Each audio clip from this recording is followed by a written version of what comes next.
they can swing back, it's going to be really hard for them to actually race you, which is also really awesome. So I actually think this card is way better than it looks on the surface. I think most people are going to see this and think it's way too much mana, and you don't get enough bang for your buck. And in Constructed, I kind of agree, but in Limited, I actually think this guy's going to be really, really good. I don't think it's quite a first pick, but I think it's somewhat bordering on the edge of that, and I think you can absolutely build around this card and probably end up with a crazy deck. Yeah, this is just going to be great in Limited. Next up, we've got, before we get to the rares, a few of the bonus sheet cards. I believe this is the Stellar Sights bonus sheet. These are a bunch of, I'm pretty sure they're all colorless lands. They might not all be colorless. We've got 3 new ones to talk about in this video. First up, Blinkmoth Nexus is coming back. A land that taps for a colorless mana. You can also just pay 1 colorless to turn it into a 1/1 Blinkmoth artifact creature with flying until the end of turn, but it's still a land. You could also just pay 1 mana, tap it, target Blinkmoth creature gets +1/+1 until end of turn. I highly doubt you're going to get multiple of these in the same draft. It is possible, but very unlikely. So that last ability, probably not super useful in Limited. But for those of you that want to use Blinkmoth Nexus in older formats, being able to get this new version with the cool new artwork is pretty rad. I'm glad this is in the set, and even just having like a colorless manland with evasion that you can kind of just splash into anything is going to be super fun and Limited. But next up, we've got Thespian Stage, another land that taps for just a colorless mana. You can also pay 2, tap it to make it a copy of target land, except it keeps this ability. This card is going to be so much better in Limited with some of the other mythic lands that we've already seen. There's one that's like a Gaia's Cradle, there's one that's like a Tolarian Academy, there's one that lets you sack a creature to draw cards equal to the power. We've already seen a bunch of crazy mythic lands that are super powerful and do crazy things, and a few more of them are on the way. This could copy that in Limited. If you're lucky enough to maybe like pack one, pick one of those lands, and then at some point see one of these bonus sheet cards passed your way, you could maybe grab it and potentially have 2 of the same crazy mythic land. That being said, it's not really, it's kind of hard to figure out exactly how good this would be in Limited before we see the entire set spoiled, before we know all of the potential lands it could copy. And then obviously outside of Limited, it's not going to be standard legal, but if you want this for some of your older decks, this is a new cool version you could get for that as well. Not really. And the last one here is hard to figure out exactly how good this would be in Limited colorless or it taps for 2 colorless if you only spend that mana to cast colorless Eldrazi spells or activate abilities of colorless Eldrazi. This being a bonus sheet card gives me hope. We've already seen 1 Eldrazi spoiled, and I've been wondering ever since if that's just going to be the 1 Eldrazi in the set, that they're just going to give us just this little tease, just 1 Eldrazi in the set, and nothing more. That's the 1 Eldrazi, which even if it is the only Eldrazi, just getting 1 at least, I'm still pretty happy about. But I'm really hoping we have more, at least maybe a cycle, 1 in each color or something like that. Well, not really in the color, they'd be devoid, but you know what I mean. I'm hoping we get a few more Eldrazi, at least in this set. It's safe to say we're probably not going to get any common or uncommon. The Eldrazi are definitely not going to be prevalent enough to show up there, because we would have seen more by now if that was the case. But I'm still holding out hope that there's maybe some more rare Eldrazi kicking around in this set. And seeing a card like this in the bonus sheet gives me more hope, because I don't think they would include this in the bonus sheet and have it be available to use in Limited if there weren't at least a few Eldrazi to use it with, right? So maybe I'm just trying to convince myself because I don't want to give up hope yet, but I am hoping against hope that we at least get a cycle of Eldrazi in this set, and we have some more fun to play with in Standard. I think that would be really cool, and this card at least makes me think there's still hope. I'm not giving up hope yet. Let me know if you agree with me in the comments, but we're gonna move on. Next up, we have our first rare of today. That's Terminal Velocity, or I shouldn't say today. The first rare of this video, because we already did another video covering all of the debut cards in the official debut. If you haven't seen that yet, definitely check out the playlist that I have pinned. A lot of crazy cards were shown in that as well, and a lot more in the leaked videos. There's so much, guys. There's so much craziness out there. Definitely check it all out. But this one is Terminal Velocity, a sorcery for 2 red and 4. You may put an artifact or creature card from your hand onto the battlefield. That permanent gains haste, and when this permanent leaves the battlefield, it deals damage equal to its mana value to each creature, and at the beginning of your end step, sacrifice this permanent. Wow. Let me think about this. It gains when it leaves, it deals damage to each creature, and it also gains at the beginning of your end step, sacrifice the permanent.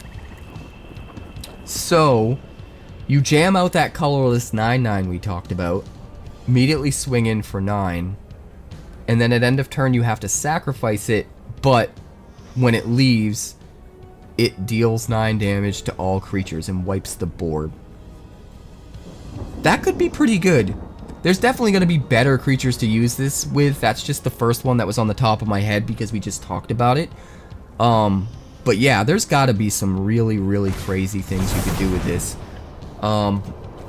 It's worth noting that the creature is what deals the damage. So if you use this on a big Lifelinker, like say an Atraxa, even though I'm pretty sure Atraxa's rotating, you won't be able to do that in Standard. But just for the sake of argument, let's say you did it with an Atraxa, you'd get the ETB ability of Atraxa, you get to refill your hand with a bunch of stuff, you'd get to swing in for 7, you'd gain 7 life because you swung in with a Lifelinker, and then at end of turn you would sacrifice it and it would deal 7 damage to each creature, and because it's technically it dealing the damage, for every creature you hit, you would gain 7 life.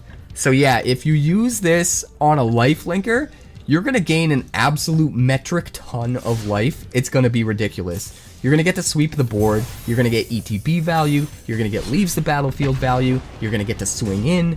Like, this can do so much, but you definitely have to build your deck around it. You definitely have to have very specific creatures in mind to use this with. Now the gears are turning. I've just read this right now for the first time, so I didn't come into this video thinking of, you know, what we could use with this, but there's got to be a ton of potential with this, right? If you have ideas about stuff that's not rotating out of Standard, stuff that's still going to be in Standard, that we can combine with this to do ridiculous, crazy things, definitely let me know in the comments, because I'm going to be looking to brew the craziest decks possible during Early Access. I don't exactly know what day Early Access is going to be yet.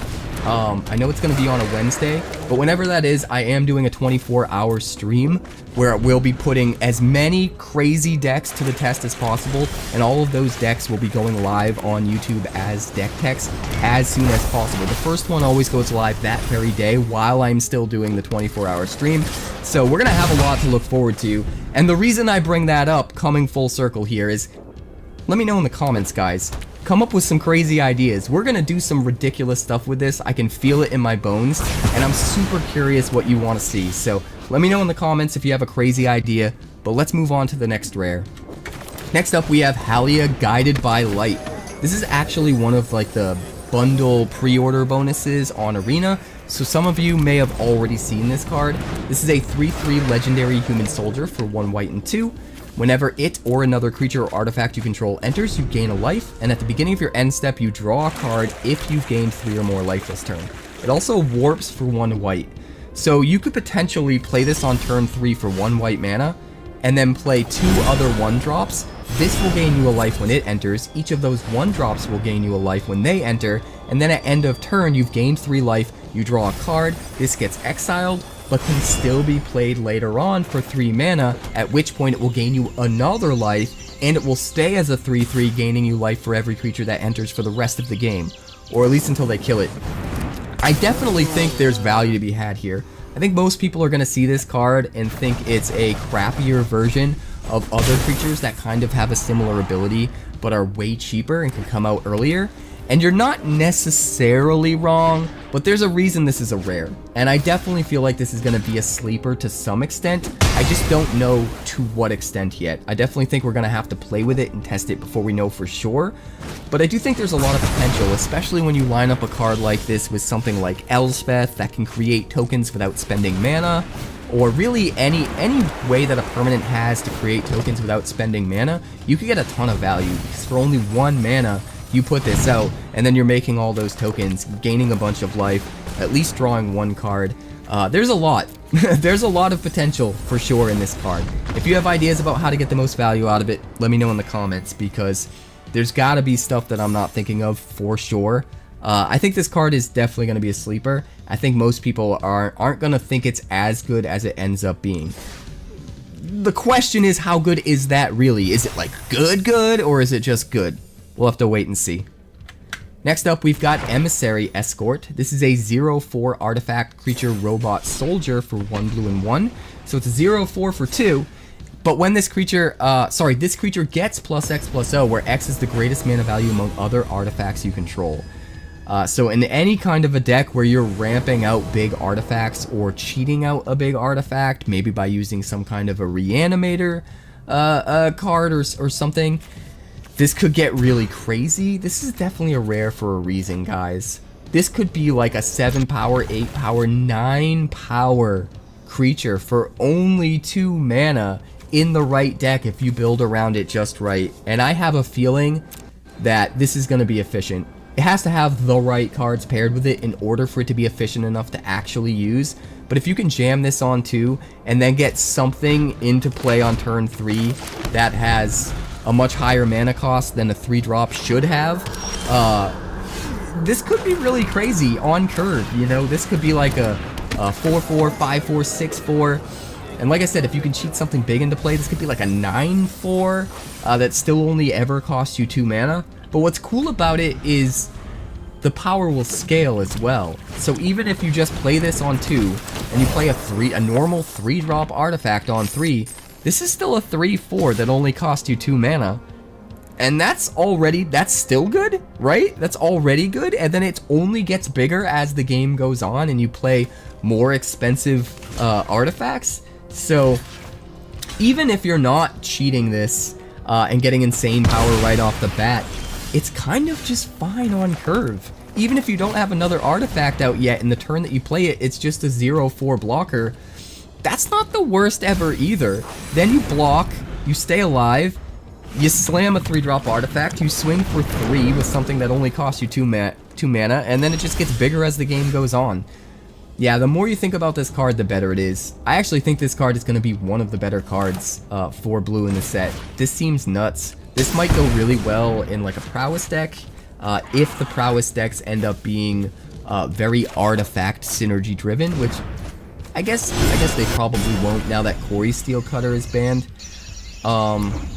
This could end up being really good in synthesizer decks too. It's not a 3-drop, so it's not going to trigger your synthesizer, but you could do a lot worse when it comes to having something to play on too to bide your time until you get to your synthesizer. This is just going to get bigger as the game goes on if you build your deck right. Then again, synthesizer decks probably want a high threshold of 3 mana artifacts, and they don't want a bunch of expensive ones, so maybe it's not the best in that deck either. There's definitely going to be a home for this though, so if you have ideas about ways to make this crazy, definitely let me know in the comments. But even without making it crazy, I think it's just fine in a normal artifact deck. I really think it curves out pretty well. Yeah, I think the more I think about this card, the more I like it. But next up, we've got Sunset Saboteur. This is another card that we already saw leaked in one of the previous videos. There haven't been a ton of the leaked cards that have actually popped up in the official spoilers yet, but this is one of them. So a 4/1 human rogue with Menace for just 1 black and 1. 2 mana for a 4/1 Menace, which seems a little bit pushed. Then you notice it has Ward Discard a Card, which makes it even more pushed. Why? Because it has a downside. Whenever this creature attacks, put a +1/+1 counter on target creature an opponent controls. So you do have to put a counter on a creature an opponent controls. A couple of things I want to point out about this. First of all, if you target one of their creatures that has Ward, you can then choose to not pay the ward cost, and the ability gets countered, and they don't get a counter. And that's up to you. You still technically targeted something, but the ward shut you down, which is kind of a cool way to use this. It's like an anti-ward card, which I kind of like. Also, if you just want to use the 4 power to station spacecraft or station some of the mythic lands, you don't have to ever worry about your opponent getting +1/+1 counters on their creatures, because you're not really attacking with it. And in a similar vein, if you're not attacking with it, you can hold it back to block. It's a really good blocker that can trade up, kill a 4 toughness creature, and only ever cost you 2. And if they want to be able to swing in with their like 5/4 or whatever, and this is in the way, and they have to remove it with removal, they're going to have to pay the ward and discard a card in order to do so. So there are a bunch of interesting ways you can use this card, and a lot of ways you can maybe build around it. I'm just super curious if the card ends up being good enough if you just use it like fairly the way it's intended, as an aggressive card that's trying to, you know, be in a black X aggro deck and just get the opponent dead as quick as possible. Can we make it work? You are giving your opponent fuel to their fire to maybe win the race, but 4 power is an awful lot, especially with Menace, so it's hard to tell. Let me know how you feel about it in the comments, because the jury's out in regards to using it that way. But I definitely think even if it doesn't end up being good enough that way, there are some ways you can use this that are going to be really great, and I can't wait to explore it. But next up, we've got Rust Harvester. This is a 1/1 robot with Menace for 1 red mana. 1 red mana. I'm tired. I need food. I need coffee. My dog's snoring right next to me. Let's finish this video. A 1/1 artifact creature robot with Menace for 1 red mana. You can pay 2 mana, tap it, exile an artifact from your own graveyard to put a +1/+1 counter on this creature, and then it deals damage equal to its power to any target. I kind of love this. It gives me like Cursed Scroll vibes. Even though it's very different from Cursed Scroll, and it's not really Cursed Scroll at the end of the day, I have a soft spot in my heart for Cursed Scroll. That's a card that we've not seen in a very, very long time. It was one of my first experiences with a permanent that could remove creatures once a turn, over and over, potentially, if you built your deck right around it. And this can do the same thing. What's cool is as you put more and more counters on it, it can kill bigger and bigger creatures. So you're starting to get more value for some of those missing artifacts in your graveyard. It's not like it's always dealing the 1 damage and you have to keep eating things. It just gets bigger and bigger and bigger, and then eventually when you have no artifacts to eat in your graveyard, it's just a giant Menace creature that can swing in and win you the game. Everything about this is awesome. I think this is going to be a tier 1 card. You're going to see it in a lot of decks. If there's an artifact creature deck, an artifact heavy like aggro deck, this is absolutely going to have a spot in it. As your creatures get picked off by your opponent's removal, you start to get, you know, fodder, gasoline for your Rust Harvester here. Not only can you make it bigger and kill their creatures, but if you want to, you can just use its ability to just do damage to the opponent's face. You can also take out a Planeswalker. There's actually a lot that this can do, and it's super versatile. Personally, I just love a cheap, efficient artifact that can repeatedly do damage to things every turn, just like Cursed Scroll. And I'm absolutely going to try to build around this. Whether it's in an Artifact Matters deck or just a crazy aggro deck, you're definitely going to want artifacts in your deck to some extent. But it'll be interesting to see how deep you actually need to go for this to be worthwhile. Maybe even if just half your cards are artifacts, that's enough to keep this thing fueled, and you can focus on being a super aggressive deck and not necessarily being entirely artifacts. Or maybe you have to go the artifact direction and really just build a complete and utter artifact tribal deck and still try to be as aggressive as possible with it. You could even just use this in sort of like a control deck where you're not trying to race your opponent down and just using this to remove threats every single turn. There's just a lot you can do with this, and I'm super excited to experiment with it. So if you have ideas about how this could be used, definitely let me know in the comments. I know one thing we're definitely going to have to do is Soul Cauldron with Rust Harvester, so that all of our creatures with counters get the Rust Harvester ability. Oh god, that could be insane, right? Because if you put it on a big creature, you don't have to rely on a bunch of activations, a bunch of exiles to build up the counters to do a bunch of damage. You could just first activation of a really big creature, just do a bunch of damage right out of the gate, still get a counter. Seems awesome. There's a lot of potential with this one for sure, but we're gonna move on. Next up, we've got Frenzied Balith. This is another one that we actually saw leaked early in one of the other leak videos, which you guys have to check out those videos because there's a bunch of crazy stuff we haven't gone over yet in the official spoilers. This set's looking insane. But Frenzied Balith is one of those cards. A 3/2 beast for just 2 green mana. It can't be countered. It has trample. It has haste. Creature spells you control can't be countered for as long as it's on the battlefield. And combat damage can't be prevented. Period. As long as it's out. That's not combat damage from him. That's combat damage from everything. This is the most pushed green card I've seen in so long. And I do think that mono green beatdown, mono green like mid-range might actually be able to come back in a meaningful way because of this card. I'm hoping so, man. There have been a couple cards here or there over the last handful of sets that have kind of pushed mono green mid-range into wanting to exist again. Mono green beatdown decks, if you will, but it hasn't quite been good enough yet. This might finally push it over the finish line. And if there's even more gas coming from mono green, then we're definitely there. We're definitely there. But even just this might be enough. I'm super excited to see what else is coming. This card is just nuts. This is a perfect example of how current standard is not power crept, it is power leapt. This is a power leap, guys. This is just insane. If you had shown this card to someone 10 years ago, they would have laughed and been 100% sure that it was fake. It is not fake. In fact, it's in standard. What a time to be alive. Next up, we've got Weapons Manufacturing.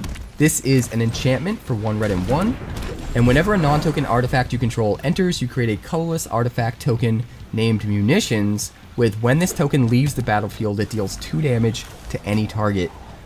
Wow. So every artifact gives you 2 artifacts, and one of those artifacts is just something that sits there and does nothing, except when it leaves the battlefield, it deals 2 damage. I keep rubbing my nose. My allergies are awful right now. I promise it's not the other thing. I'm a good boy. I keep out of the mess. I'm a good boy. But this card's insane, man. This card is crazy. It's only 2 mana. Every single artifact makes double artifacts, which is gonna matter for, like, cards that care about going wide with artifacts, right? You're gonna have tons of sacrifice fodder, and half that sacrifice fodder is going to be something that you want to sacrifice. It doesn't do anything on the battlefield, and when you do sacrifice it, it shocks whatever you want. It can even shock the opponent's head. Everything about this seems crazy. We already saw a card in the last video I put out, a 2-drop that turns all of your artifacts into foods that can either be sacrificed like a food to just gain 3 life, or you can pay 1, tap that dude, and sacrifice an artifact to deal 3 damage to each opponent. If you do that with this out, you're spending 1 mana, sacrificing a Munitions to deal 3 damage to each opponent and 2 damage to whatever you want. 5 damage for 1 mana. And if you gain life during the turn, that guy that does that untaps. That's just one way to abuse this. There's definitely other ways to abuse this. There's that card called Food Fight, where all of your artifacts you can sacrifice to do damage, whatever. Anyway, I don't think that's standard legal. I think that was in, what set was that in? I forget. If you guys remember, let me know in the comments. But there's definitely going to be other ways to sacrifice artifacts. Bartolome can sacrifice artifacts. Imagine just like getting this out early, playing a bunch of artifacts, and then out of nowhere you just drop Bartolome, sack everything, and just nuke your opponent in the face. That seems like it'll be really fun. You know what this card would be really sick with? If Nahiri's Resolve wasn't rotating, that would be nuts. All of the artifacts that you played to get Munitions tokens, you could flicker every turn and get even more Munitions tokens out of them. I suppose we could still potentially maybe use this in a flicker deck, though. Every single time we flicker an artifact, we get another Munitions token, which could be something. In fact, you could flicker the Munitions tokens themselves just to trigger the 2 damage, even though they won't come back. Man, if Nahiri's Resolve wasn't rotating, this card would be broken in that deck. That is crazy. But there might still be ways to get value off of this. Does Y'shtola Rule allow you to flicker artifacts or only creatures? I think she's only creatures. But if it's artifacts as well, she could be gross with this. Not only do you just automatically trigger all of your 2 damage Munitions, but you flicker all your artifacts so that you replace all of those munitions with more munitions. Yeah. We're gonna have to look into that. I'm pretty sure she's only creatures though, which is kind of a bummer. But there's gotta be something. There's got to be something that's standard legal that lets us flicker artifacts consistently, right? If you have ideas, let me know in the comments. I think there's potential for this card to be absolutely broken. This is just looking nuts to me. But next up, we've got Biotech Specialist, a 1/3 insect scientist for 2 mana in the colors of Gruul. When it enters, you create a lander token. So you're going to get free ramp, you're going to get 2 permanents for the price of 1. Honestly, kind of good for just 2 mana. Then it also has this other ability. Whenever you sacrifice an artifact, this creature deals 2 damage to target opponent. This gets crazy, man. This is crazy.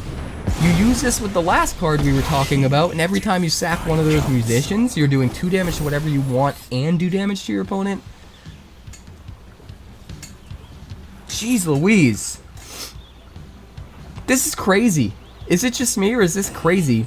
There is absolutely going to be an artifact deck that's tier 1 in standard. There might even be a couple different versions of artifact decks that are tier 1 in standard, because I think the Simulacrum Synthesizer deck is going to get there as well. And definitely some kind of a crazy go wide, sack, do a bunch of damage, ridiculous artifact aristocrats sort of deck. Man, there's just, I can't even think right now how to properly synergize with this and use it, but we are absolutely going to do it. Everything I said about that last card, for the most part, applies to this card.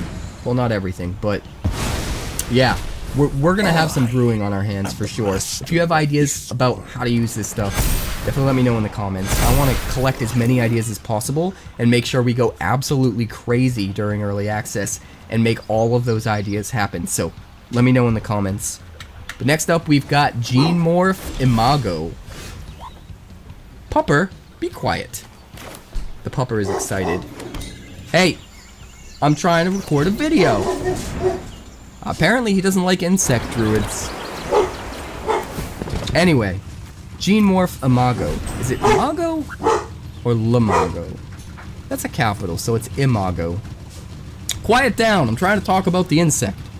This is a 1/3 insect druid with flying for 2 mana in the colors of Simic, and it has a landfall ability. Whenever a land you control enters, target creature has base power and toughness 3/3 until end of turn, but if you control 6 or more lands, that creature has base power and toughness 6/6 until end of turn instead. So once you get to 6 lands, every land that enters turns one of your creatures into a 6/6. That has to be good, right? There has to be a deck that utilizes this. We've seen a ton of different cards, not only that already exist in Standard, but that are coming in this set as well, that allow you to potentially put a whole bunch of lands onto the battlefield at the same time.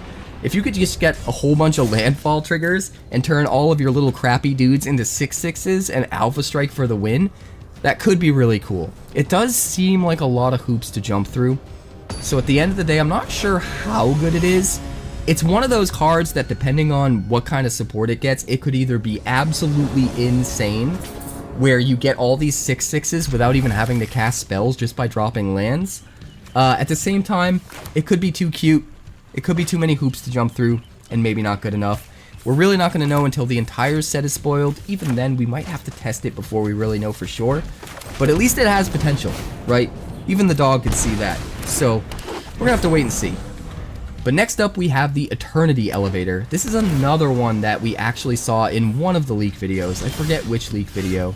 But this is a crazy card, man. 5 colorless mana for a legendary artifact spacecraft that can immediately tap for 3 colorless. That's the most important part to understand about this card, because 5 mana looks like a lot. But the fact that you can tap this for 3 mana right away and get 3 of that 5 right back to spend on another spell means, functionally, if you build around it correctly and play it correctly, it's gonna feel like it only costs you 2 mana to get out, which is kind of nuts, because then every turn after that, you can tap this thing for 3 mana. So it feels like it costs 2, but it taps for 3 every turn. It almost feels like a super Sol Ring. It feels like it costs 1 more than a Sol Ring, and gives you 1 more than a Sol Ring. It is more than that. It's not quite that. It does cost the 5, right? But it's gonna feel that way a lot of times. And then it has this station ability, where if you get to 20 plus charge counters on it by tapping creatures and stationing it every turn, it turns on this ability to just tap for X mana of any color, where X is the number of charge counters on it. So if you can somehow go wide with a bunch of creatures and station this thing up, all of a sudden it's tapping for 20 mana, 30 mana, 50 mana, who knows? And you can just absolutely, who knows what you can cast. You can cast anything. Out of nowhere, you're going to nuke your opponent's face. You're going to fill up the board with insane power. You're just going to go crazy, right? But even if you don't ever get to that 20 plus charge counters, I feel like this card is still really good. Like, you play this on turn 5, tap it, still play another spell that costs 3. And then on turn 6, you've got potentially 6 lands out plus this, you could play a 9-drop. And then you could still get more mana out of it every single turn after that. Even if you never get it stationed up to 20, it could be nuts. But I have a feeling there's definitely going to be some kind of crazy combo deck that gets this to 20 really easily. At the very least, you can run this in Simulacrum Synthesizer decks, and it's going to be Simulacrum Synthesizer's best friend. Comes down as a 5-drop, triggers the Synthesizer, gives you another big token, makes all of your other tokens bigger, taps for mana, lets you play another 3-drop right away to trigger the Synthesizer again, and then you just tap all those tokens to station this, and you could tap it for a ton of mana and just play out everything. Man, you're gonna go so insanely wide with so much power and so much value so quick in Synthesizer decks now. It's gonna be gnarly. And even with it being legendary, it's not completely useless, because you can tap it for mana. You know, if you get to the 20 plus charge counters, you could theoretically tap it for a bunch of mana, and then play the other one, but use the mana to play a bunch of other stuff so that you're able to spend a bunch more tokens tapping and putting charge counters back on the new one, and then be able to use the new one to make X more mana, and just kind of like keep the snowball going. That might be a little too cute. Maybe that's not super reliable, but at the very least, just using it the way it's intended is going to be nuts in Simulacrum Synthesizer decks, and it's probably going to be good enough to see play in other decks as well. I think this card's going to be really good. I have a feeling people are going to overlook it, and it's going to be a little bit of a sleeper at first, because I think people aren't going to realize that, hey, it doesn't enter tapped. You could use that mana right away, and that feels really, really good. Maybe I'm wrong. Maybe people will realize how good it is right out of the gate, but we're gonna have to wait to see. I think this card is just... This card's insane. This set is looking insane. This set is so pushed. It almost feels like they're worried that people won't take to the sci-fi theme and that they're veering too far away from fantasy, and they're trying to make up for it by just gassing up the power of these cards so that even people that aren't super into the flavor are in love with the mechanics and just have to use these cards in their decks anyway. Try and get the sci-fi theme over so that eventually down the line, if they have like a Star Wars Universes Beyond set or a Star Trek set or whatever, people are already more accustomed to it, and it's easier to kind of like bring a set like that in. Maybe I'm thinking too far ahead, maybe I'm getting ahead of myself, but just my thoughts I wanted to share before moving on. But next up, we've got Exingusher Battleship. Talk about pushed. This is an artifact spacecraft for 8 colorless mana, and when it enters, you destroy target non-creature permanent and do 4 damage to each creature. So it wipes the board of everything that's 4 toughness or less, and gets rid of the most problematic non-creature permanent. If you use this just right, this could just stop Simulacrum Synthesizer decks, right? Nuke their Synthesizer, do 4 damage to each creature. You are going to have to maybe do a little bit of more incidental damage to kill 1 or 2 of those tokens before the rest get low enough to then be wiped by the 4 damage. But if you can kill a couple of the tokens, get all the rest of the tokens down to 4, you can just wipe the board with all of this. That might be kind of tricky. You know, usually those decks have a bunch of artifacts they've already gone wide with, where it's going to be hard to get them down to 4 toughness. So maybe not necessarily against that, but either way, doing 4 damage to every creature and killing the worst non-creature permanent is kind of good enough as it is, and we've already seen a ton of ramp to get this guy out way earlier than you would expect. It's going to be very rare that this 8-drop feels like an 8-drop. You're going to either cheat it out or ramp to it or whatever, and this is just another card that continues to show how they're pushing for colorless decks to be a real thing with like Ugin and stuff in the mix. But it doesn't stop there, because this thing has station, and it only needs to be stationed to 5+ counters. That's it. 5+ charge counters, and it becomes a 10/10 flying trample. And what's cool about this is you can play it out, nuke the board, kill their problematic permanent, and then not station it right away so that they can't kill it with creature removal. And then on your next turn, you could play a creature that's 5 power or more, immediately tap that creature to station this thing, and then because this doesn't have summoning sickness anymore, even though it wasn't a creature before, it still started the turn in play for you. It won't have summoning sickness and can immediately swing in for 10 in the air with trample, and you successfully avoided any sweepers your opponent might have or any sorcery speed removal. There's just a lot you can do with this card. 8 mana is a lot, but again, I don't think 8 mana is going to be as much as it might seem like it is right now because of the lander tokens, because of all of the ramp we're getting, and because of so many ways to cheat out cards like this in the current standard, and even in new cards that are coming in this set to the new standard. So I think this card could just absolutely be nuts, and definitely better than I think most people are going to give it credit for. I think most people are going to see that 8 mana and just think it's way too expensive, and not realize that that 8 mana is going to feel a lot more like 7 or maybe even 6 mana in the new standard. This card's just crazy. Let me know your thoughts in the comments. Let me know what we should pair it with, what kind of deck we should build around it for sure, because I think this one has ridiculous potential. But next up, we've got Singularity Rupture, a sorcery for 6 mana in the colors of Dimir, and it destroys all creatures and then any number of target players each mill half their library rounded down. As if the mill decks needed any more gas, now they have a sweeper that makes it so you don't have to slow down on your mill strategy, right?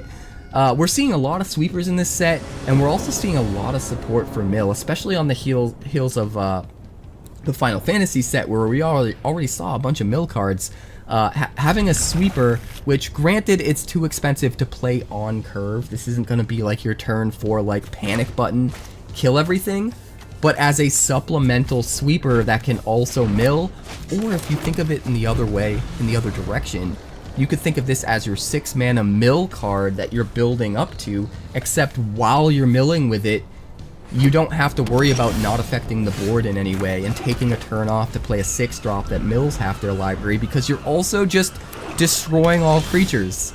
I think when you think about it like that, it's actually really good. Like, you're still probably going to run your normal sweepers to keep creatures in check on curve, and then just view this as sort of like what you're building up to as your big win con, except when you cast it, you sweep the board again, so that you can make up for not impacting the board in any meaningful way other than milling half the deck.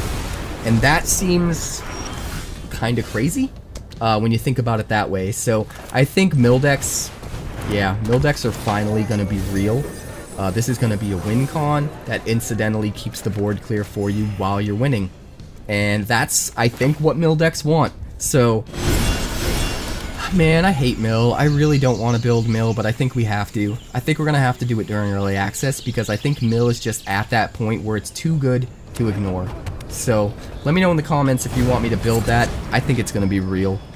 But next up, we've got Thrumming Hive Pool. The first, possibly last, but hopefully not, I hope more are coming, card that gives us slivers in standard. This is an artifact for 6 colorless mana, and I want to point out it is not a legendary artifact. You can have multiples of these in play. You can make copies of this if you want with things that copy artifacts.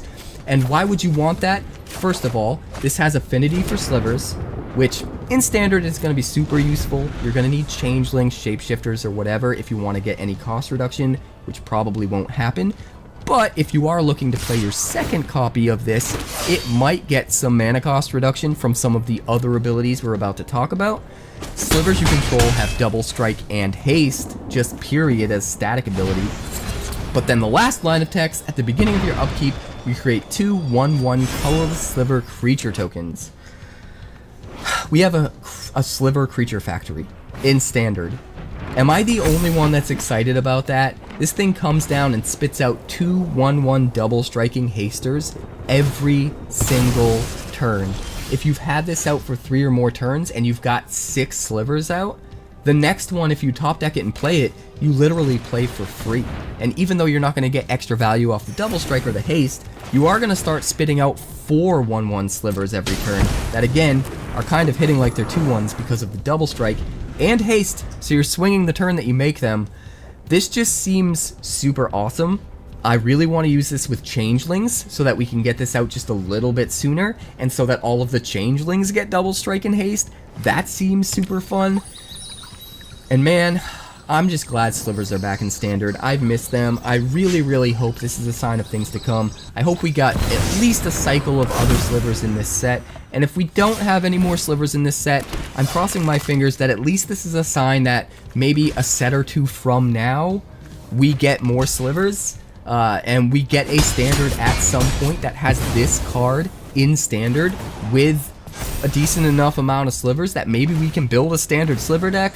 I know it's hoping against hope, but the potential is there. There may even be slivers in this set still aside from this card. We're gonna have to wait and see, but I am hoping. I am crossing my fingers. Let me know if you're excited about this card and slivers being back in standard. Let me know in the comments. Let me know if there's anything I overlooked for synergies with this card that we should try to brew around, because I'm absolutely going to build decks with this. This just seems super fun. Next up, we have one of the last cards of the day. Not the last card, but one of them. And this is another one that was leaked a little bit early in one of the leaked videos that we covered. This is Infinite Guideline Station, a 7/15 legendary artifact spacecraft for 5 mana, but it's a Wooburg, 1 mana of every color. This is a legendary 5-color artifact. When it enters, you create a tapped 2/2 colorless robot artifact creature token for each multicolored permanent you control. So you can potentially get a whole bunch of gas right out of the gate if you build the right deck around this with a bunch of multicolored permanents. But then it also stations, and when it gets to 12 plus charge counters, it turns into that 7/15 flying spacecraft that also has another ability that whenever it attacks, you draw a card for each multicolored permanent you control. So you go wide with a bunch of multicolored permanents, you drop this for 5 mana and get a free 2/2 robot for every single one of them. Then you use the robots to station this to get it to 12 plus charge counters so that you can attack in and draw at least as many cards as however many robots you made, maybe more if you played more multicolored permanents since then. There is just a ton of value built into this card. There are a hell of a lot of hoops to jump through. You need to play all 5 colors. You need to have a bunch of multicolored permanents.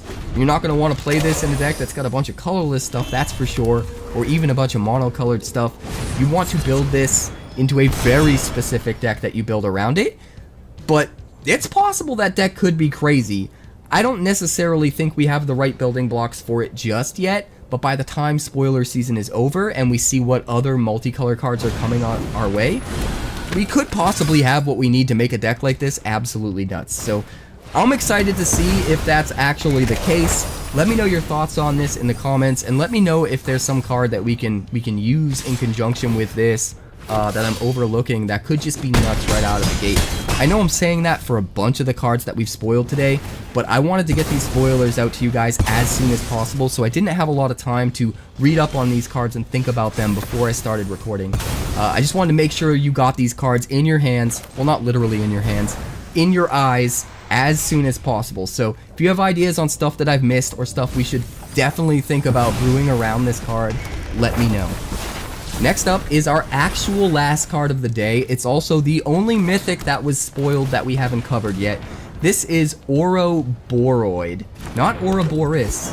An Ouroboros Boroid? An Ouroboros. This is a 1/3 plant worm for 2 green and 2, so a total of 4 mana. And at the beginning of combat on your turn, you put X +1/+1 counters on each creature you control, where X is this creature's power. This card's insane. There is a couple things I want to point out about this right out the get-go. First of all, it puts counters on itself. It doesn't say other creatures. So, at the beginning of combat, immediately the turn you play it, it turns into a 2/4. Then on your next turn, it becomes a 4/8. And then on your next turn, it becomes an 8/16. It doubles every single time. And as it doubles, it increases how many +1/+1 counters it's going to put on everything else. Sorry, I misspoke. It's not doubling its toughness. Its toughness will always be 2 ahead. But it will double its power. It will double its power every turn. And then it will also put the same amount of counters on literally every single creature you have, whether they're 1/1 crappy tokens that are now turning into like 10/10 behemoths, or whether it's a creature that's already big, that's got trample, and now it's even bigger. Your entire board is going wide with counters, which is nuts. I also want to point out that we've already seen a number of cards that have synergies with +1/+1 counters in this set, and that makes this card just even more crazy. And then you think about what already exists in Standard. I just got done making a really crazy Golgari Genova deck that's absolutely nuts, where we just turn it up to 11 and utilize +1/+1 counters to their max and can do some really crazy things with it. And the idea of using something like this with Genova in the same deck just gets me all sorts of hot and bothered. I think this card is insane. Really? I think green is back. I think Golgari might be the best color combination to use this in, but who knows, by the time spoiler season is over, there could be some other crazy brew that we have in mind. But either way, I think this card is nuts. There's just so much gas for counter decks these days. Counters decks, not to be confused with counterspell decks. I think this card is poised to just do insane things. And the fact that you at least get one trigger out of it before your opponent can use sorcery speed removal means that it's not a complete whiff, even if you do play it on 4 and they end up getting rid of it. So I love everything about this card. I also love that it counts as a plant.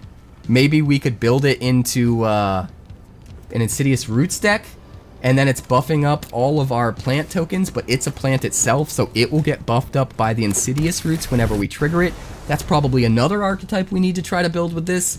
There's a lot of potential here. If there's anything I missed, just like every card I've pretty much shown you in this video, definitely let me know in the comments. I feel like there's so much we can do with this card, and I'm kind of loving it, to be completely honest. But that's going to do it for this video. That is every single official spoiler that came out for the Standard Legal set, and a few of the bonus sheet cards as well, on day 1.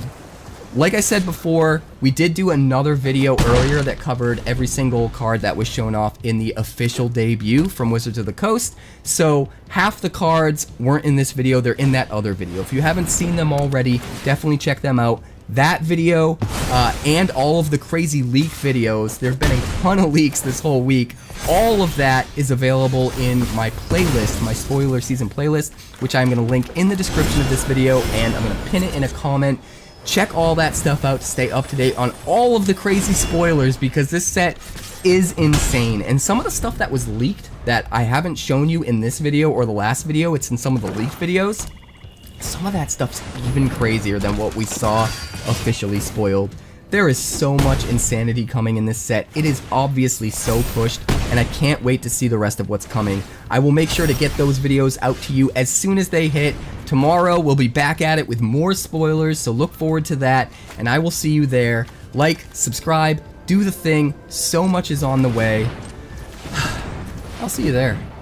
I'd like to thank the sponsor of today's video, Wonders of the First. Wonders of the First is a brand new collectible card game similar to games like Magic the Gathering, Yu-Gi-Oh! And Pokemon, featuring a unique action-based resource economy that helps avoid pitfalls like Mana Flood or Mana Screw, and a battlefield containing multiple realms that unlock over time as you fight for control of the stones. The first 400 card set is called Existence, and they've even partnered with Star City Games to host their competitive play tour at every single SCG-Con event starting in August. The game contains alternate borderless art variants, as well as highly sought-after limited edition numbered prints, culminating in a one-of-one stone foil. And the best part is that the developers have a community-first approach, with a card database and deck builder available via Cardio, as well as a version of the game available on Tabletop Simulator, all for free. For more information, be sure to check out wondersccg.com today. That's wondersccg.com.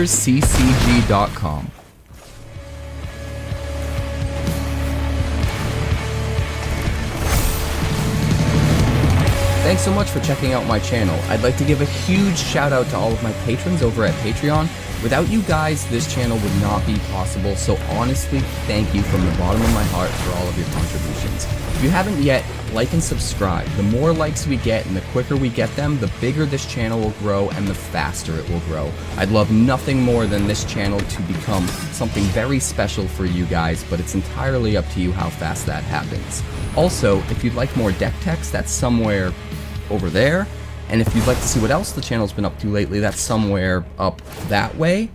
Also, subscribe, circle below, do all the things.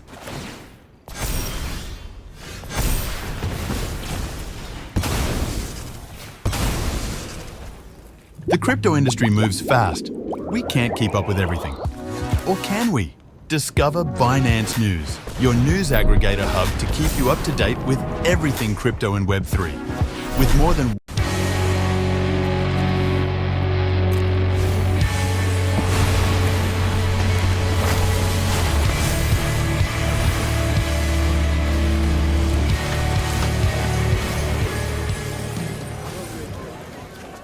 Welcome once again, my fellow manipulators of digital fate. I'm Richie, this is Capricorn, and today is officially the start of spoiler season for Magic the Gathering's Edge of Eternities. Now, that's a little bit misleading, because over the last week or so, we got a metric ton of leaked spoilers for this set.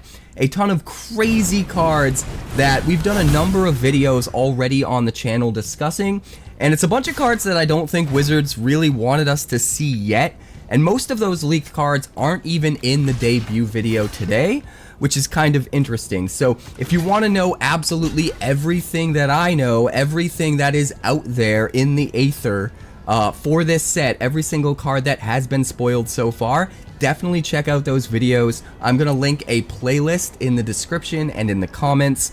All of the videos I've done so far, all of the official spoilers, and all of the crazy leaks, including a ridiculous rare mega leak that came out last night. Huge video with a ton of rares. All of that stuff's in the playlist. So check out that playlist and check out those videos if you want to get caught up. But today, we're going to go over all of the official spoilers. And even when it comes to the very first official spoilers for the debut of this set, there's so much to go over that I'm going to have to split it up into two videos. So this first video right here is simply going to cover everything that was in the actual debut that Wizards showed us, as well as a few tidbits of extras that I've managed to scrounge up from the internet that I think fits better in this debut coverage video. A few extra arts and a couple of surprises that I'm not going to give away just yet. So this will mainly focus on that. There are still spoilers coming out right now as I'm filming this, so we'll do another video a little bit later tonight where I cover all of the day one spoilers, every single spoiler that they officially announced on day one of spoiler season that wasn't actually a part of the debut. So we're gonna have two videos because there's so many spoilers to cover. I think it makes the most sense. So look forward to that.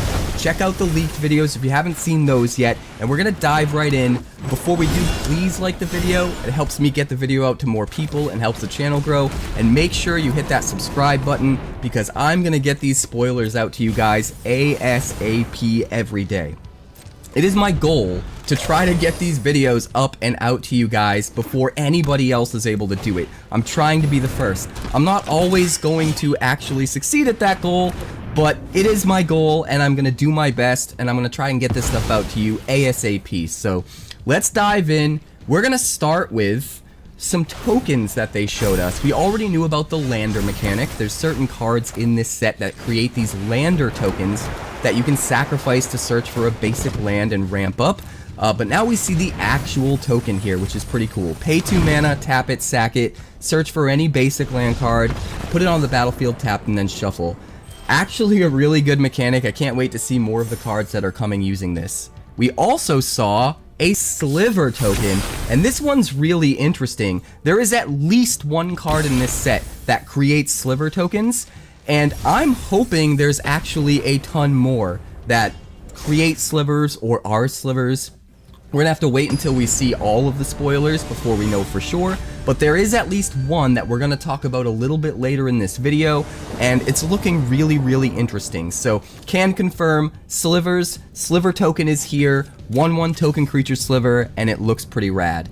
Next up, we've got the official alternate arts for the cycle of shocklands that are coming back to standard in this set.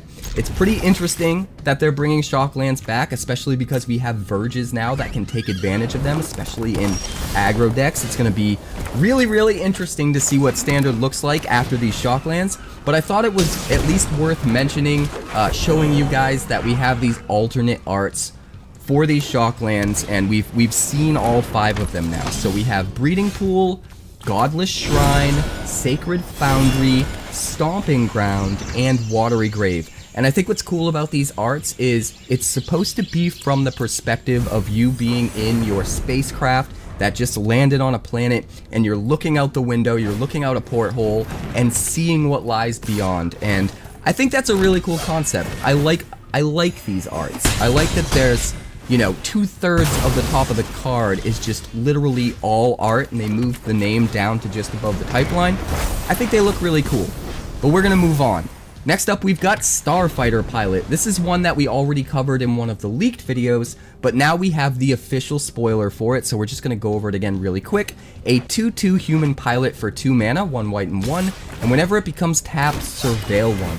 It's important to note that this is going to work decently well in Limited with all of the different station spacecraft. Every time you station a spacecraft with this guy, you're going to get this extra value, get to surveil, which is pretty cool. Moving on, we have Starfield Vocalist. This is one we haven't seen yet. This is a brand new rare. A 3/4 human bard for 1 blue and 3. It warps for 1 blue and 1, and for those of you that don't know what warp is yet, it means you play it from your hand, but it only stays on the battlefield until the end of your turn, and then it gets exiled. Once it's exiled, you can play it on a later turn for its full cost, the full 4 mana, sort of like an adventure creature. So they're kind of like Evoke mixed with Adventure. And the reason that you'd want to do that is most of these warp creatures have special abilities that trigger when they enter or when they leave the battlefield, so you can get a little bit of extra value early.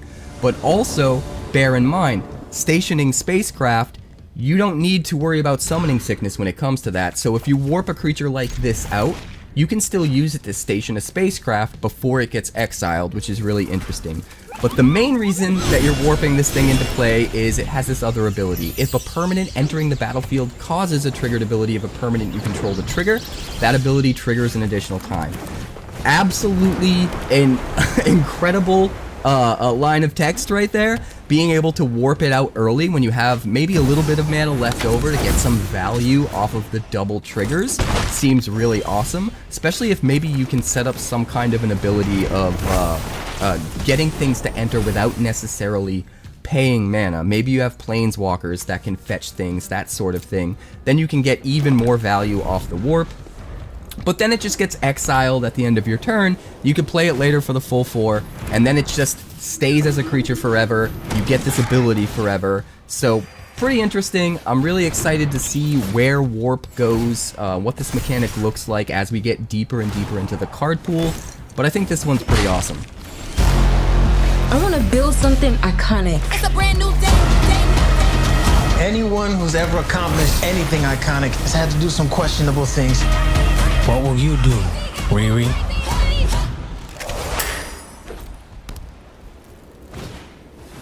Next up, we've got the alternate art for Starfield Vocalist, and this is something that I tracked down afterwards. This wasn't actually in the debut, but I thought it made sense to throw it in here and show you guys that they're bringing this art style back. I believe the first time they did this art style was in Duskmourn, correct me if I'm wrong.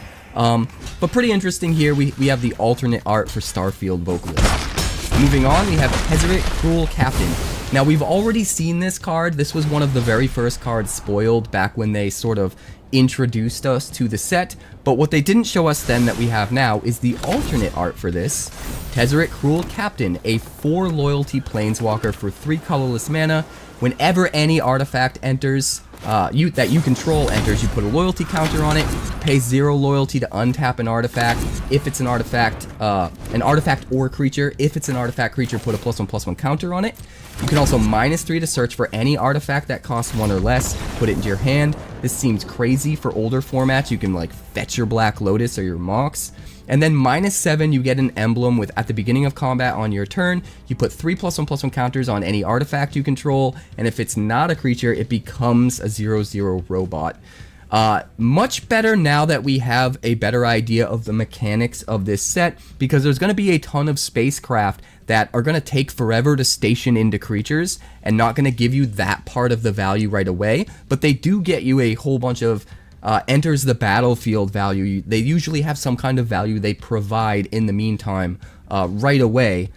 And then you can actually take advantage of those spacecraft by using this emblem to make them into artifact creatures long before you're able to actually station them into the artifact creatures they're meant to be, which is kind of cool. It's a little bit of extra synergy, which I really like. But we're going to move on. Next up, we've got Kav Landseeker. This is just a common, but it's a good way to show off the lander token mechanic. This is a 4/3 Kavu soldier for 1 red and 3. He has Menace, and whenever this creature enters, create a lander token, but then at the beginning of the end step on your next turn, you have to sacrifice that token. So you're kind of forced into a situation where you have to use it or lose it. You have to use it soon. Kind of reminds me of some of the exile instead of draw effects that Red's been getting. Exile cards from the top, you know, you have a limited time to play them, so it's not quite as powerful as drawing cards, but it's like Red's way of drawing cards. I kind of like this as like Red's way of ramping and mana fixing, kind of has the same feel, which is just really interesting. It's also worth noting that you don't have to actually sacrifice the lander token for what it's meant for. You could use it with like Beseech the Mirror or something to tutor something up. There's a lot of different things you could sacrifice the lander token to get value, even if you don't necessarily have the 2 mana to sack it for its intended purpose, which I think is pretty cool. But let's move on.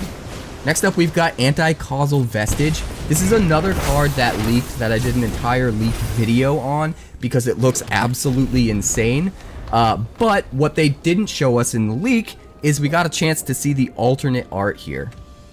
And it's looking pretty crazy. There's also a version of this that uses the black border rather than the white border, but I just wanted to show you guys the alternate art here because I think it looks pretty sick. This is a 7/5 Eldrazi for 6 colorless mana, but it has Warp for 4. And when this creature leaves the battlefield, you draw a card. Put a permanent card with mana value less than or equal to the number of lands you control from your hand onto the battlefield tapped. It's going to be super powerful. I've already talked about this. It's going to be really insane with flicker effects because you'll get the ability and it'll come back into play and just stay forever and actually be a creature there forever, which is kind of nuts. Yeah, I can't wait to brew around this card, but let's move on. Next up, we've got another brand new one that we had no idea existed. This is Cosmogoyf, a creature elemental Lurgoyf for 2 mana in the colors of Golgari, and it has star power and 1+ star toughness. This creature's power is equal to the number of cards you own in exile, and its toughness is equal to that number +1. So we have a Goyf that cares about exile. I think this is super cool. Now I really want to build like an Abzan Ketramos deck with Cosmogoyf, and maybe we can throw some other exile value into that deck. I think there is certainly a deck there that could be really awesome, and it's pretty easy to just exile a whole bunch of cards all at once depending on the kind of deck that you're building and what you're slotting this into. So this could get really powerful really quick, and for only 2 mana, that's terrifying. I think this one's gonna actually be really nuts. Like I said, I'm super excited to use it with Ketramos, but if you have any other ideas about, you know, a card you'd want to combo it with, or a certain deck archetype you'd like to use it in, definitely let me know in the comments, because I think the potential for a Goyf that cares about exile is absolutely through the roof, and I cannot wait to brew. We even have the alternate art for this Cosmogoyf, and it looks beautiful. Look at this thing. It looks amazing. I cannot wait to get my hands on this. Man, I'm gonna brew with this. I need coffee.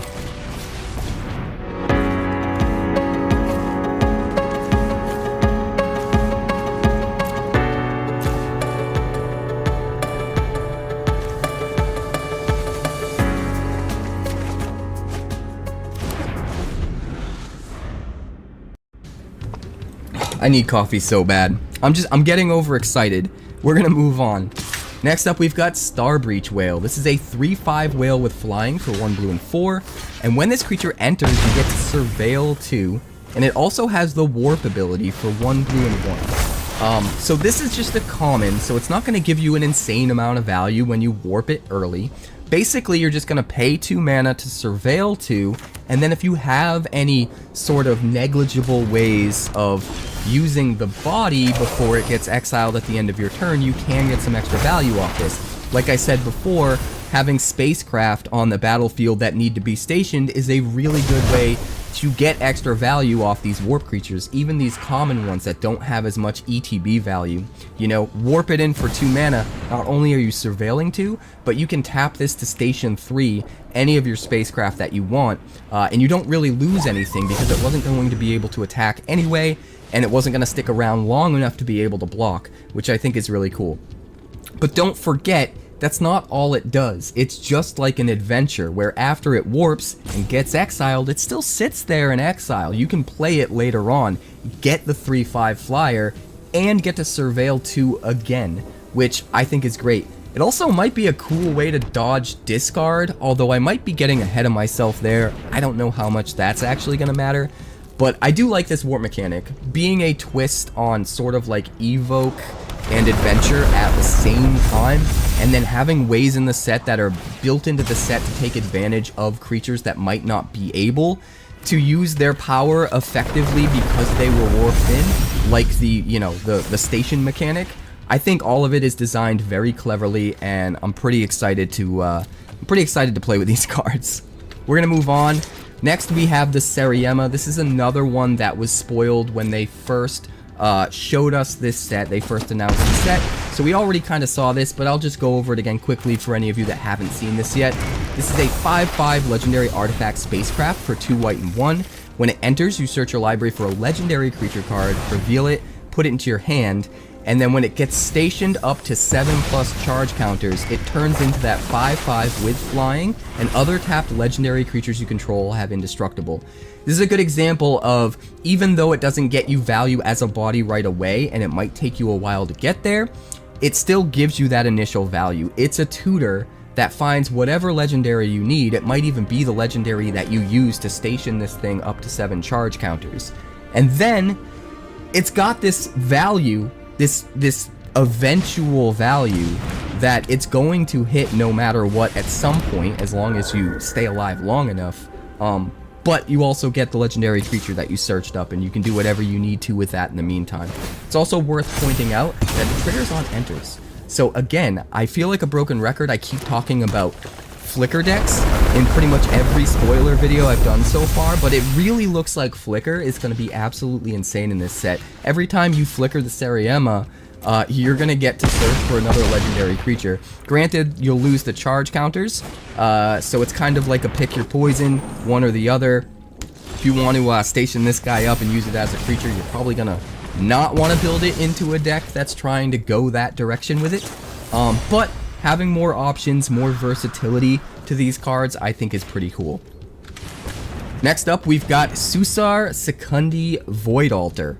This is a land planet. This is another one that we already saw leaked in an earlier video, but we have the official card here. We haven't seen this art for it yet, and it's looking pretty cool. It enters tap, it taps for a black mana, and it has the station ability, but it doesn't become a creature once it gets to the full amount of charge counters it needs, which in this case is 12+. Instead, it just turns on an ability, and that ability allows it to pay 2 mana, tap it, pay 2 life, sacrifice a creature, and then draw cards equal to the sacrifice creature's power, but activate only as a sorcery.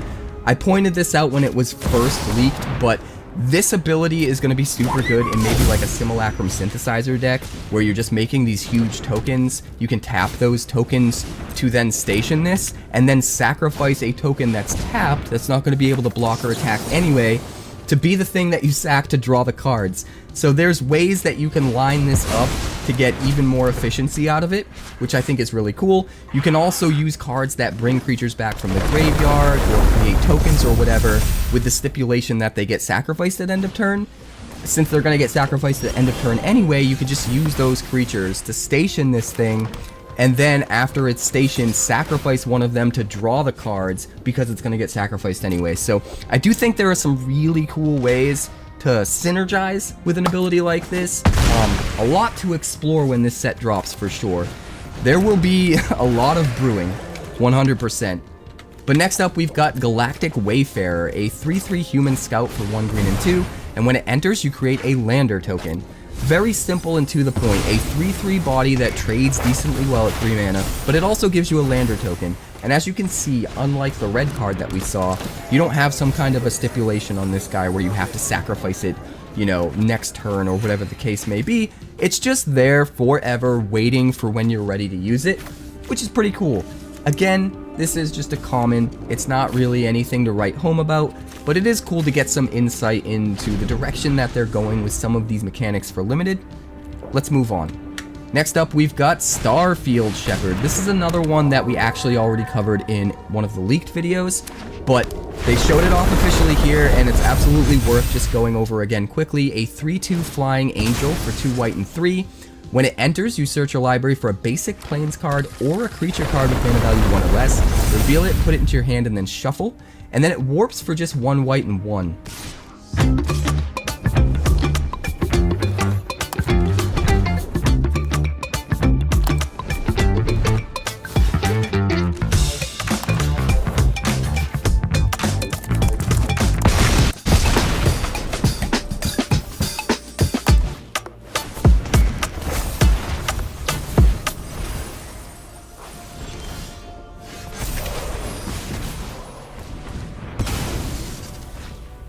هل تحتاج قوة أكبر؟ إذن فأنت بحاجة إلى استضافة VPS من هوستنج. قل وداعا لحدود الخواتم وتمتع بإمكانية الوصول إلى المزيد، مزيد من التخزين والمزيد من الذاكرة والمزيد من عرض النطاق الترددي والسرعة، لقطات مجانية في الوقت الحقيقي ونسخ احتياطية أسبوعية تلقائية، المزيد من الأمان وأقل DDoS، مزيد من الذكاء ومساعدة AI ودعم العملاء. احصل على المزيد من كل شيء تحتاجه وادفع أقل مما تتوقع. احصل على خادمك على الإنترنت في دقائق. انتقل إلى hostinger.ae واحصل على المزيد، موثوق بها من قبل الملايين في انحاء العالم.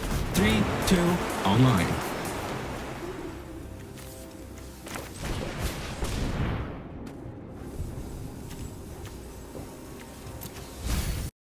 So you warp it out for 2, you find a plains or a small creature, then it goes into exile. You could even station with it before it goes into exile, then later you pay 5, you get your 3/2 flyer forever, and find another plains or cheap creature.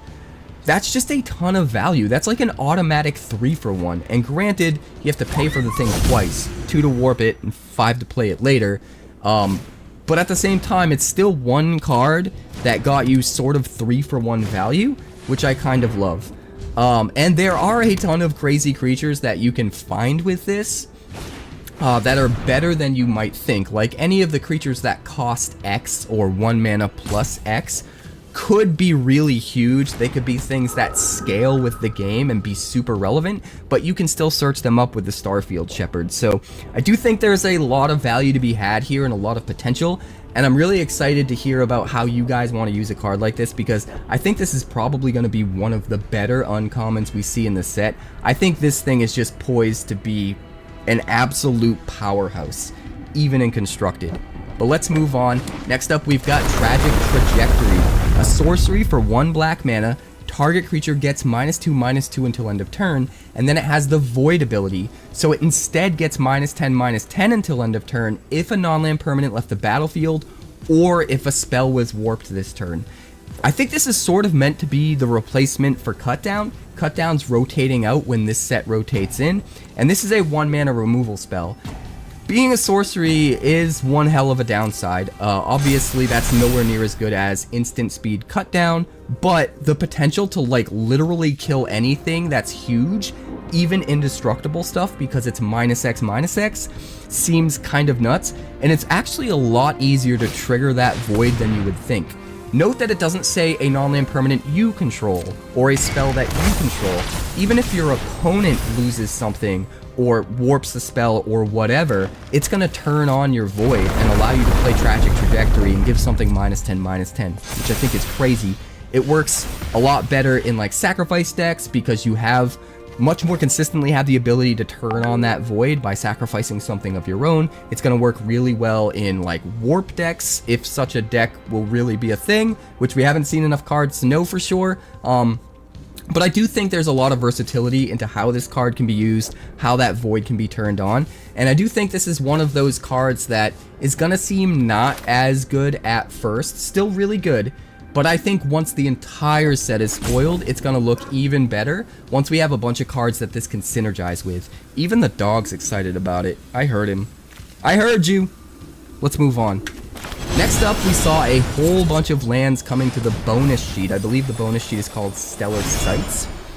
These won't be standard legal, but it will still be crazy to get your hands on these cards. First of all, we have Celestial Colonnade, a land that enters tapped, taps for white or blue mana, and you can pay 5 mana until end of turn. It becomes a 4/4 white and blue elemental creature with flying and vigilance. It's still a land. Next up, we've got Gemstone Caverns. This art style, these frames, they look absolutely beautiful. I love having the entire top of the card be art, and then having the frame be kind of like that galaxy map sort of style, that golden galaxy map around the edges. It just looks really cool to me. But Gemstone Caverns is a legendary land. If it's in your opening hand and you're not the starting player, you may begin the game with Gemstone Caverns on the battlefield with a luck counter on it. If you do, you exile a card from your hand, and then you can tap it for a colorless mana, and if it has a luck counter on it, instead add a mana of any color. So pretty cool. Sometimes you'll get this to color fix, but not always. Next up, we've got High Market, another colorless land. Tap it for a colorless mana, or tap it and sacrifice a creature to gain a life. And then we also have Mana Confluence, a land that you can tap and pay 1 life to add 1 mana of any color. Basically a City of Brass, except without the ability to make colorless mana without paying life. Still an interesting card. Let's move on. Nesting Grounds, another colorless land that taps for 1 colorless mana, and you can pay 1, tap it, move a counter from target permanent you control onto another target permanent, activate only as a sorcery. This one is especially interesting because of the station mechanic being in this set with spacecraft and the like. Being able to move those charge counters around to maybe hit your threshold and station a creature seems really, really cool. And this is one that I hope to open in Limited. I think it would be really, really fun. Next up, we've got another new card. This is Terra Symbiosis, an enchantment for 1 green and 2. Whenever you put 1 or more +1/+1 counters on a creature you control, you may draw that many cards. Do this only once each turn. Still a ton of potential for drawing a ton of cards in just the right deck. We already have Saz's Chocobo that gets a counter every turn. We've got Genova that's shooting counters onto things. We've got a lot of support up to and including the Final Fantasy set for like a +1/+1 counter sort of deck.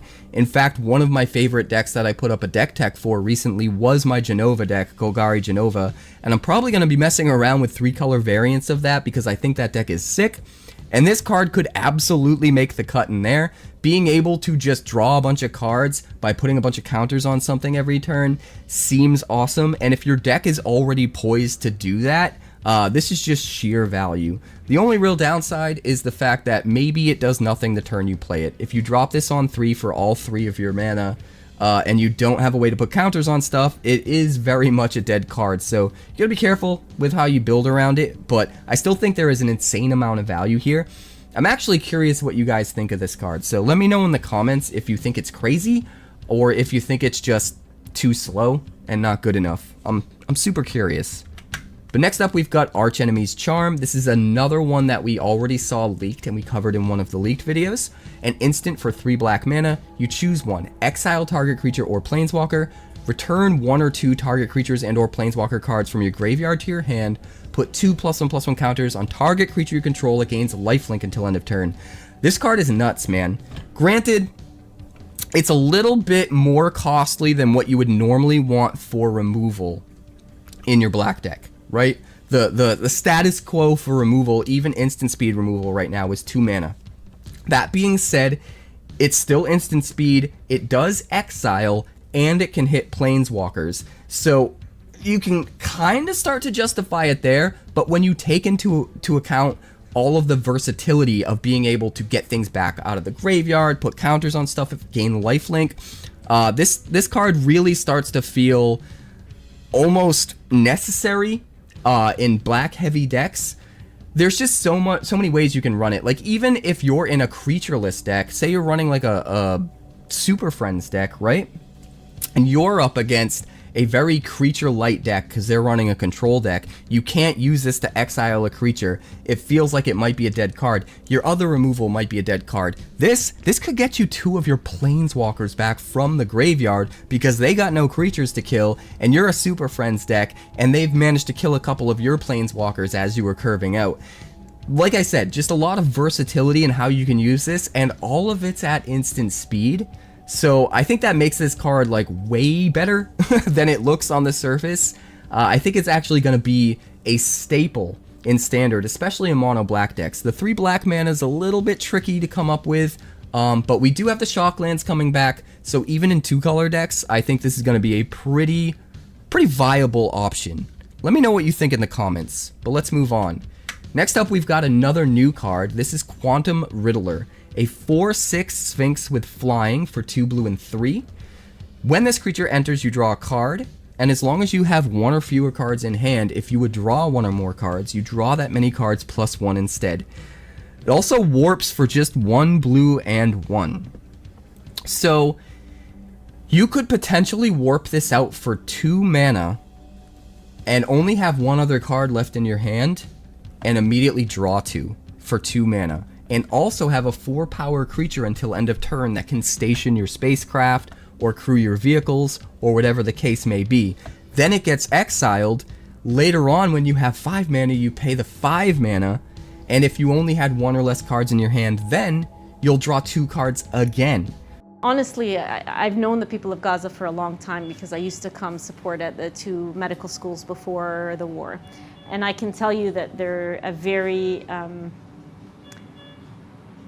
They have a beautiful spirit, and that is something that I saw before the war and I've seen continue into the war. Every single person I've spoke to has lost immediate family members. Almost everyone I've spoke to has lost their home and everything they've invested in for the last, for their lifetime and for their parents' lifetime too. They've lost their home, members of their family, their memories. I hear people talk about their hard drives being destroyed either by bombing or when Israeli military infiltrate the homes, destroy computers and hard drives so that they don't have access to memories, to photos of their weddings and their children growing up. So despite all of that overwhelming loss and difficult current living conditions, with many of them still living in tents and having to secure food and water and electricity for their family before they come to work. They're still, as you can see behind me and around us right now, very dedicated, here every day, doing their jobs, humble, wanting to learn, and really wanting this message to be delivered to the world, because I think a lot of people have lost hope. They've seen these messages reaching the public over and over again internationally, and they've seen little to no change on the ground, and so they feel like a lot of the world has abandoned them.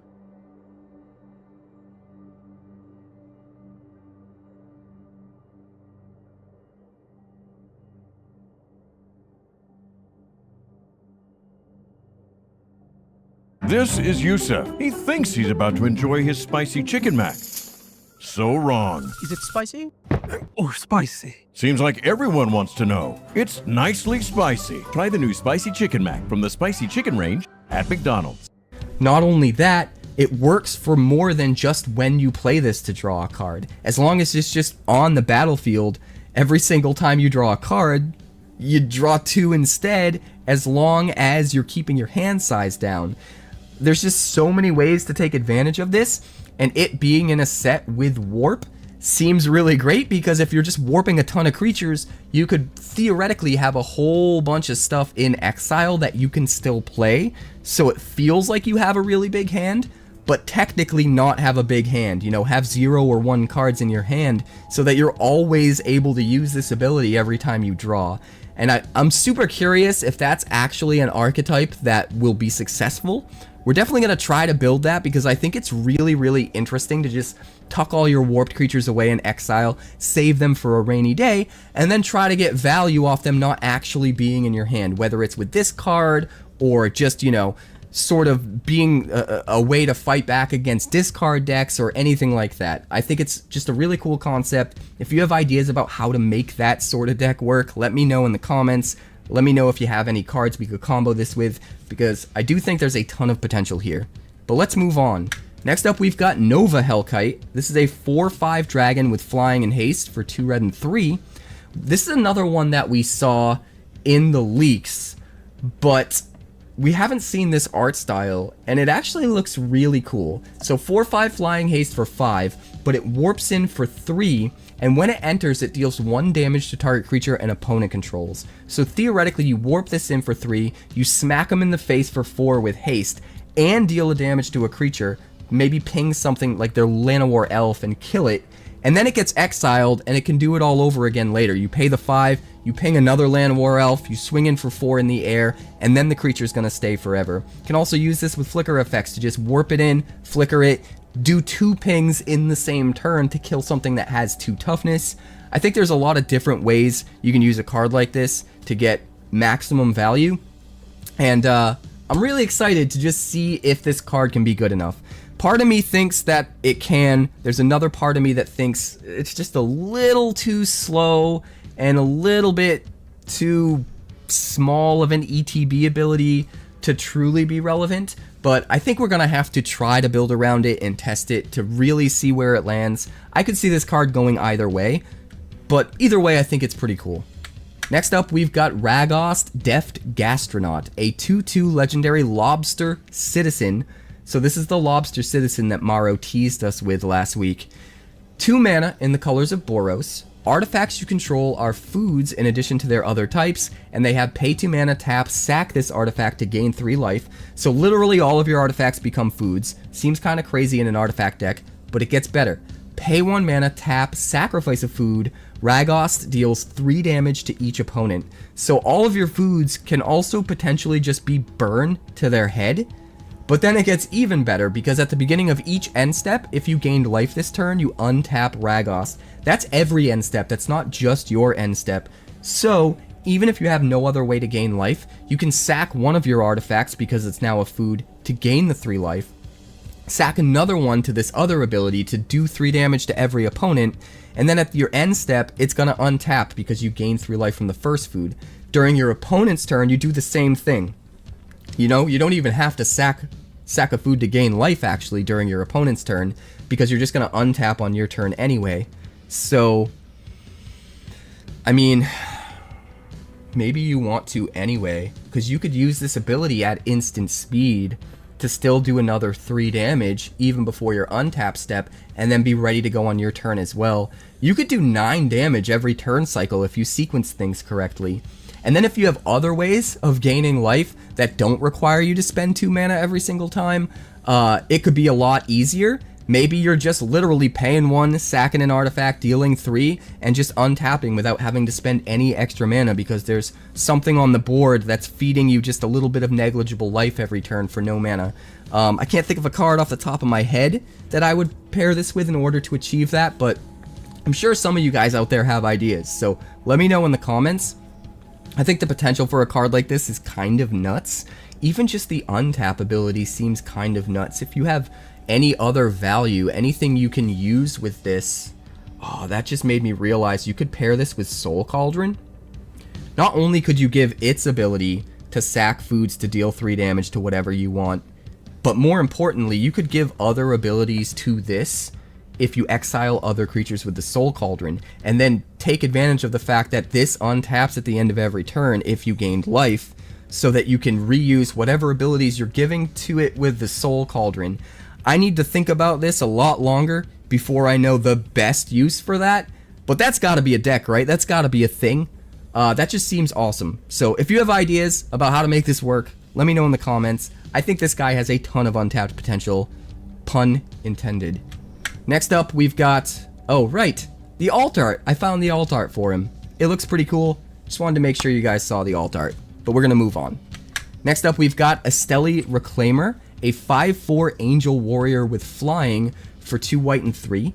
And when it enters, you return target non-creature, non-land permanent card with mana value X or less from your graveyard to the battlefield, where X is the amount of mana spent to cast this creature. but it also has warp for 1 white and 2. So you could play this earlier in the game for 3 mana, put a 5/4 flyer onto the battlefield for just that turn, but get any 3-drop that's a non-creature permanent back from your graveyard. Get back your Simulacrum Synthesizer, get back your Caretaker's Talent, whatever the case may be. That alone seems kind of crazy, but if you get back a 3-drop Spacecraft, you could then also tap the Esteli Reclaimer to station 5 charge counters onto that Spacecraft before the Reclaimer leaves, and then later in the game you play this again for 5 mana and you get to bring a non-creature permanent that costs 5 or less back from the graveyard. There's so much potential value in this card. I have no idea how I want to use it. There are so many there's so many ways you can use this. You guys are going to have to let me know in the comments. The potential for this card is absolutely through the roof. Like I said, Simulacrum Synthesizer, Caretaker's Talent, there's just, man, Standard's about to be crazy. This card seems like it has insane potential. I literally cannot think of the best way to use it right now, but there will be some pretty gnarly, there's going to be some pretty gnarly options, I know it. Someone out there is going to think of something I'm not thinking of, and it's going to be gross. If that's you, put it in the comments. But let's move on. Next up, we've got Elegy Acolyte. This is another card that we saw leaked that we already covered in a prior video, but we never saw the alternate art like we're seeing today. This is a 4/4 life-linking human cleric for 2 black and 2. So 4 total mana for a 4/4 lifelinker, which is not really on rate in today's standard, which kind of sounds crazy if you think about how pushed this would have been in old Magic. Juzam Jin. Anyway, whenever one or more creatures you control deal combat damage to a player, you draw a card and lose a life. So it's kind of like a Phyrexian Arena tacked on as long as you can just get through for damage. It's also worth pointing out that in a multiplayer game like Commander, if you deal damage to multiple players, you'll get to draw multiple cards. That being said, if you're dealing a bunch of damage to one player, it doesn't matter how many creatures hit them, you're still only drawing 1 card. But it also has this void ability. At the beginning of your end step, if a non-land permanent left the battlefield this turn, or a spell was warped, you make a 2/2. This is actually...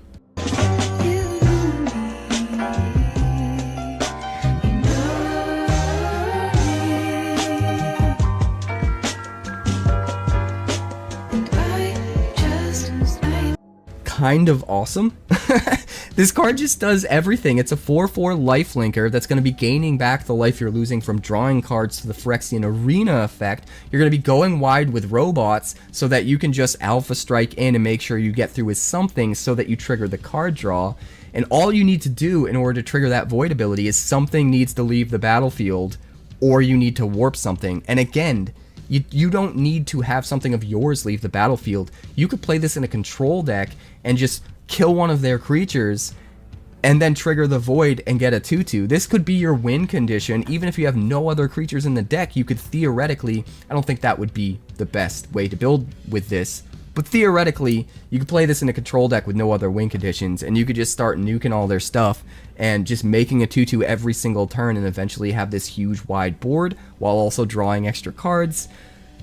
There's a lot of potential in this. That being said, I think most people are going to look at the stat line and look at all of the red tape you have to jump through to trigger its ability.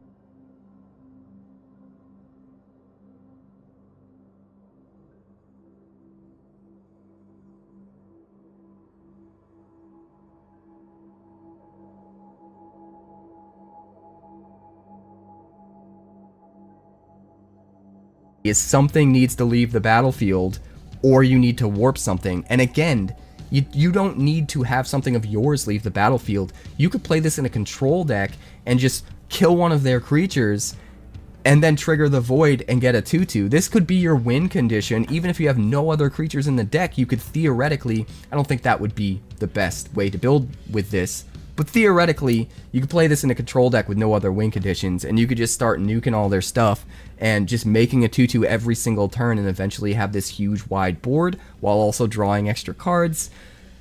There's a lot of potential in this. That being said, I think most people are going to look at the stat line and look at all of the red tape you have to jump through to trigger its abilities and think that maybe it's not quite worth it. This is one of those cards that if I'm a betting man, I think it's probably going to be a little bit more of a sleeper than most people realize. I think people are going to think it's fine. But I think a card like this, when you actually see it in action and it actually curves out, I think it ends up being a little bit better than what people think it would be. And we're going to have to wait and see once the set finally drops on Arena. But I think it has a lot of potential. Next up, we've got Sammy Wildcat Captain. This is a Mythic, a 4/4 legendary human artificer rogue for 6 mana in the colors of Boros. It has double strike, it has vigilance, and spells you cast have affinity for artifacts. How crazy is that? Like, even if you're not cheating this into play, let's be honest, you're gonna cheat this into play. But even if you're not cheating this into play, you just play this as your top end in an artifact deck, and you're slowly curving out Simulacrum Synthesizer, whatever, you're playing Jeskai, then all of a sudden you just slam this, and your whole hand just empties. Your whole hand. Not to mention it works decently well with lander stuff, because even if the thing creating a lander token isn't an artifact itself, it's still going to get affinity off of the lander tokens you've already created, and you're going to be able to play it and get more lander tokens to get more affinity. And then obviously there's the spacecraft. There's a ton of spacecraft in the set, so you can use those to power up the affinity, but you can also use those as huge top-end hits, some of the expensive ones, to just jam out onto the battlefield. I think what I like about this guy the most is, even if you've only got 6 mana, if you're playing a bunch of colorless stuff, oh man.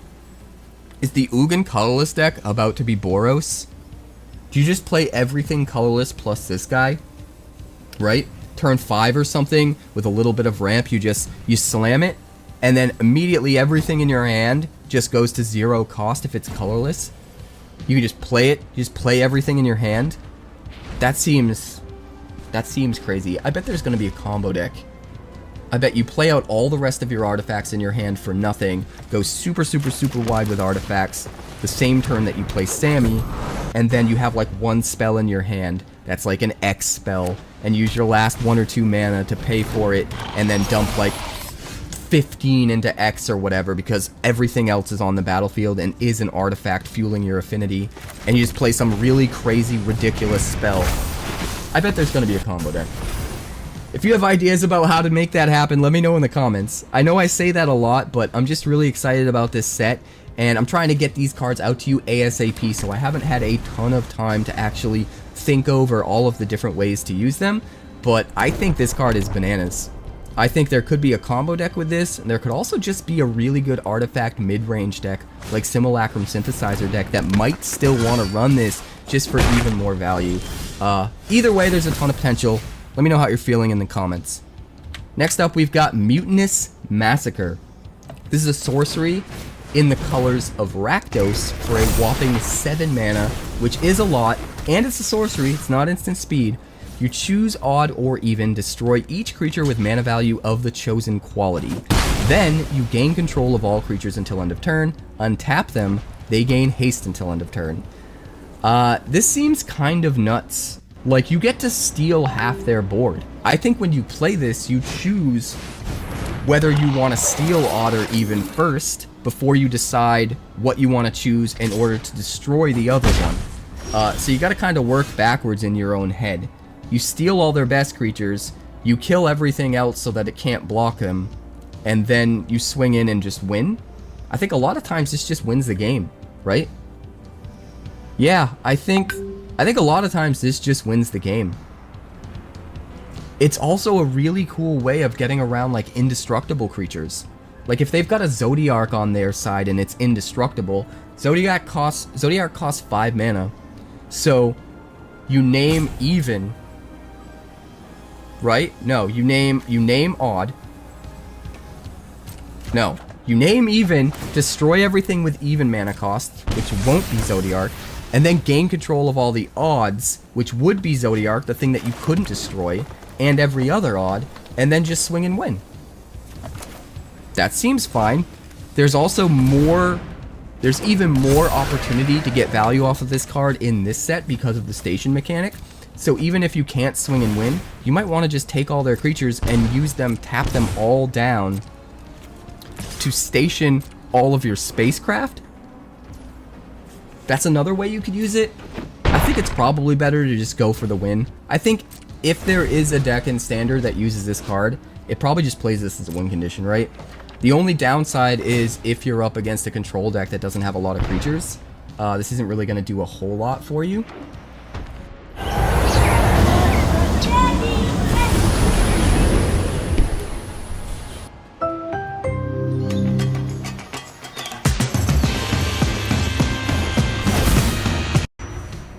But I mean, that's always the case with board wipes, right? You always have the risk of that sort of a scenario popping up. I think there is a lot you can do with this. It's really cool. It's probably too expensive, and if it does see play, it's definitely just going to be like the win condition that you power ramp up to and just win out of nowhere by killing all their blockers, taking the rest, and swinging for lethal. That's my guess. If you have ideas about how to use this thing, let me know in the comments. But that's what I'm going with for now. We also have the alternate art for Mutinous Massacre, which looks pretty rad, I gotta say. I wanted to make sure I showed you guys the alternate art because I think I like the original better, but it's still a really cool art type. Let's move on. Next up, we've got Exalted Sunborn. This is another Mythic. A 4/5 Angel Wizard for 5 mana, 2 white and 3. It has flying, it has lifelink. If one or more tokens will be created under your control, twice that many of those tokens are created instead, and it warps for just 2 mana. Kind of interesting, right? If you warp this out after you already have an Elspeth, you uptick your Elspeth and you get 4 creature tokens instead of 2, which is kind of nuts. Using this in the same deck as Elspeth and those being your 2 5-drops seems kind of nuts. But being able to warp this out earlier in the game, or maybe it is turn 5, but you want to play something else as well, something that makes tokens, maybe, also seems kind of good. The warp just honestly adds a ton of versatility to the card. Like, you're going to get to play it for 5 mana no matter what. You're going to get this big angel that's flying, that's lifelink, that's doubling your tokens no matter what once you hardcast it. But having maybe an opportunity a little bit earlier in the game to just warp this in and take advantage of it, get a few extra tokens, maybe even tap it to station a spacecraft or something like that, seems really cool. I think it is kind of weird that we're getting a card like this so soon after getting Elspeth, which is the same mana cost and does kind of the same thing but a little bit more. But like I said, the warp adds a little something into the mix that we're gonna have to test out to see just how good the card is. But yeah, there's a lot of token support. Token decks are about to be crazy. They're already crazy, but I think they're gonna be even crazier. I am very grateful that Corey Steelcutter is banned in Standard. Thank you. We also got the alternate art for this card, and it's looking glorious. I absolutely love this art style. I think this one in particular was the reason that I wanted to track down some of these alternate arts and show you guys, because this just looks amazing to me. It looks cosmic, but it also looks fantasy at the same time, and I really like it. But next up, we've got Uthros, Titanic God Core. Tolarian Academy is back in Standard. Not really, but close enough. This is a land planet that enters tapped. It taps for 1 blue mana. It has the station ability, and when it gets to 12 plus counters, it turns into a Tolarian Academy. We already had the green Mythic land that did the same thing for Gaia's Cradle. Now we have a Mythic stationing land that becomes Tolarian Academy. That's insane.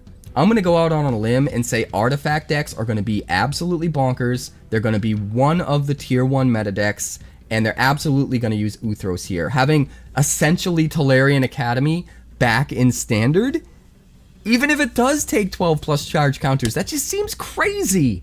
Am I the only one that thinks this is crazy? There's going to be a way to break this. There's going to be a way to get around that feeling like it's going to take too long. You know there is. And it's going to be absolutely gross. All of these artifact synergies that we're seeing, there are going to be some gross decks. You know there are going to be. I'm going to think long and hard about how to brew the most insane artifact decks I can come up with, because there's so much support. There's so much craziness coming. This card is nuts. Tolarian Academy is back in Standard. I can't believe it. I mean, it's not Tolarian Academy. It's not. You have to jump through a lot of hoops to get there, but it might as well be. We're gonna figure it out. Someone's gonna figure out how to jump through those hoops efficiently. It's gonna happen. Absolutely. Maybe it's the Affinity for Artifacts guy that we saw. You know, lets you get a whole bunch of artifact creatures out. Boom, boom, boom, boom, boom, boom. And then they all station this. You make a ton of mana, and then that one spell we were talking about that was already getting a ton of reduced cost, now you have a ton of mana to pump into it too? Yeah, that could be a thing. And then you like Fireball for the win or whatever. Whatever X spell's gonna get the job done. Yeah. Not only do you reduce the cost of the spell by however many artifacts you have out, you then make that same amount of mana to pump into the spell as well. That's crazy. Someone's gonna make that. We gotta make that, right? We're gonna make a lot of decks with this card. There's a lot to explore here. This card's broken. And the alternate art looks pretty cool. This is that art style that we saw earlier for the Shocklands, where it looks like you're looking out the porthole in your spacecraft, you know, seeing the lands beyond a planet that you just landed on. And it looks pretty rad. But next up is Sliver Overlord. This is one of the special guest cards, and this is one of the cards that's going to allow us to get slivers, in limited at least, when we're using this set. And pretty nuts, man. 7/7, pay 3 mana to gain control of target sliver. Pay 3 mana, search your library for a sliver card, reveal that card, put it into your hand, and then shuffle. It costs a Wooburg, so one of each color, 5 total mana. This thing's gonna be nuts and limited. If you pull this, pack one, pick one, do you actually try to go 5 color? We have the lander tokens, right? This is probably one of the reasons we have the lander tokens. Or maybe the lander tokens were one of the reasons they actually considered putting this card in as a special guest. Which came first, the chicken or the egg? But I think lander tokens are going to be crazy. The fact that kind of all the colors are going to get access to basic land ramp that was normally only green seems nuts. Or at least I assume all the colors will get it. If red's getting it, I feel like everybody's going to get it. This card might be that much more usable in limited than we realize. And we can make a bunch of those sliver tokens, and that'll be super fun, but I'm holding out hope there's even more sliver cards coming, whether they're actual sliver cards or just other ways to create sliver tokens. In fact, I think I did see another card spoiled just before I started filming this that we're going to cover in the next video. So stick around for that. That's coming later tonight. As soon as they stop spoiling cards for the day, we're going to make another video that is everything that was spoiled on day one that wasn't a part of the debut. This video is covering the debut, so stick around for that. But slivers, man, I can only dream. But next up, we've got our last card of the day, and that's the End Stone. This was shown off briefly in the debut, but you only got like a weird sideways glance at it. Here we have the actual full card. 7 mana for a legendary artifact. Whenever you play a land or cast a spell, draw a card. Notice it doesn't say once per turn. Almost anything that has this ability, an ability this good for drawing cards, is always limited to once per turn. This isn't, because it's legendary and because it's 7 mana. But maybe if you're playing that guy that has affinity for artifacts, this guy's super easy to get out. Either way, drawing cards off literally just playing a land seems crazy, and it's every land and every spell. Literally everything that comes out of your hand. Every single thing that comes out of your hand. In fact, if you're using something that lets you look at the top card of your library and play things from the top, it'll let you draw cards for playing stuff off your library too.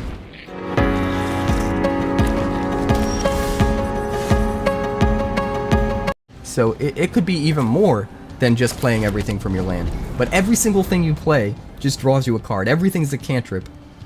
That's already crazy. But then it has this other ability. At the beginning of your end step, your life total becomes half your starting life total rounded up. Now, sometimes it's going to be a downside. It's going to 11 in a 2-player game. In Commander, it's different. But in a normal one-on-one game of Magic, in Standard, in Limited, it's going to put your life at 11. Sometimes that's a bad thing, because if you're still at 20, you're losing a bunch of life, right? But sometimes this can be an upside. If you're up against an aggro deck, and you've been trying to ramp out to get your End Stone out, and they got you down to like 4 life, and then you jam your End Stone, not only are you drawing cards every time you play a land and cast a spell, but you're going back up to 11 at end of turn. And then an aggro deck has to do 11 damage in the same turn in order to kill you. Otherwise, you keep going back up to 11 every single time, which is awesome. So, depending on how you use this, I think a lot of times that second ability can be an upside, and I'm really digging it, especially with all of the ways in which they nerfed aggro and standard recently with the bans. I think the power of aggro has come down just enough that it's going to be really hard for them to do 11 damage in one turn. Previously, it wasn't. It wasn't at all. But I think it's going to be a little trickier for them to do something like that. So if you're going back up to 11 every turn, that seems awesome. If you're playing a little bit of life gain on top of that, you like go back up to 11, and then like before they swing, you like gain 3 life from a spell, like a lightning helix or something, and you're up to 14, and then they hit you for damage, and it brings you just barely below 11. Now it feels like they literally wasted their turn. Like if they can't finish you off and kill you, you just go back up to 11 on your turn. I think it's really, really cool. It could be win more. 7 mana is a lot. Legendary means you can only have 1.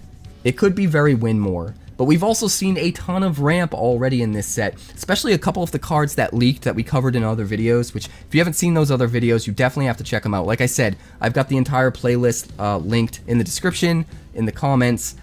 There's some crazy cards. There's a couple artifacts in there that are really, really good that will ramp this thing to high hell and get it out way earlier. And that could be what this card needs, or maybe the affinity guy. I think there's a lot of different directions you could go. But even the alternate art looks amazing for this card. Look at this art. He's just out in the middle of nowhere with this thing. I love it. Everything about this card is nuts. Like I said, it could be win more. It might be a bit much. But it could end up being just right. If artifacts end up being as crazy as I think they might, this thing could just be nuts. Or it could be a whiff. Let me know what you think in the comments. I'm curious if you agree with me or if this card is trash. It's really hard to know for sure right now. I could see it going either way, but I have a feeling with all of the artifact synergy we've seen that this card's going to be nuts. But that's going to do it for this video. Like I said, this is not the last video coming out today, guys, so check back in just a few hours. I'm going to have all of the rest of the day one spoilers. Clearly I need coffee. Tripping over my words. I'm going to have all of the rest of the day one spoilers in another video, have everything wrapped up for you guys so you don't miss a single card that was shown off. And I'm super excited to get that stuff out to you. So if you haven't yet, please subscribe so you never miss any of that content. And please like the video so I can get it out to more people so the channel can grow. Those of you that have been liking every video, I see you. I notice, and it means a lot, so thank you. Let me know in the comments if that's you, because I do appreciate it more than I can possibly express with words, and I mean that. I truly mean that from the bottom of my heart. This channel has been a lot of work for a long time, with very little results for a long time, and people are finally starting to take notice and care, and it really means the world to me. You guys have no idea how much it means to me, so thank you so much. Look forward to the next one. Catch me live Monday through Friday over on Twitch. That's twitch.tv/QuarantineCapricorn. Because if I'm alive and I'm breathing, I'm there and I'm streaming. More spoilers on the way. Let's do it. I'd like to thank the sponsor of today's video, Wonders of the First. Wonders of the First is a brand new collectible card game similar to games like Magic the Gathering, Yu-Gi-Oh! And Pokemon, featuring a unique action-based resource economy that helps avoid pitfalls like Mana Flood or Mana Screw, and a battlefield containing multiple realms that unlock over time as you fight for control of the stones. The first 400 card set is called Existence, and they've even partnered with Star City Games to host their competitive play tour at every single SCG-Con event starting in August. The game contains alternate borderless art variants, as well as highly sought-after limited edition numbered prints, culminating in a one-of-one stone foil. And the best part is that the developers have a community-first approach, with a card database and deck builder available via Cardio, as well as a version of the game available on Tabletop Simulator, all for free. For more information, be sure to check out wondersccg.com today. That's wondersccg.com.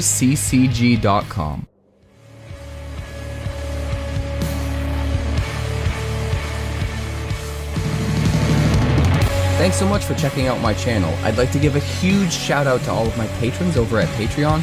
Without you guys, this channel would not be possible, so honestly, thank you from the bottom of my heart for all of your contributions. If you haven't yet, like and subscribe. The more likes we get and the quicker we get them, the bigger this channel will grow and the faster it will grow. I'd love nothing more than this channel to become something very special for you guys, but it's entirely up to you how fast that happens. Also, if you'd like more deck text, that's somewhere over there. And if you'd like to see what else the channel's been up to lately, that's somewhere up that way. Also, subscribe, circle below, do all the things.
All right, what is up, my friends? Welcome. We've got our first big look at Edge of Eternities.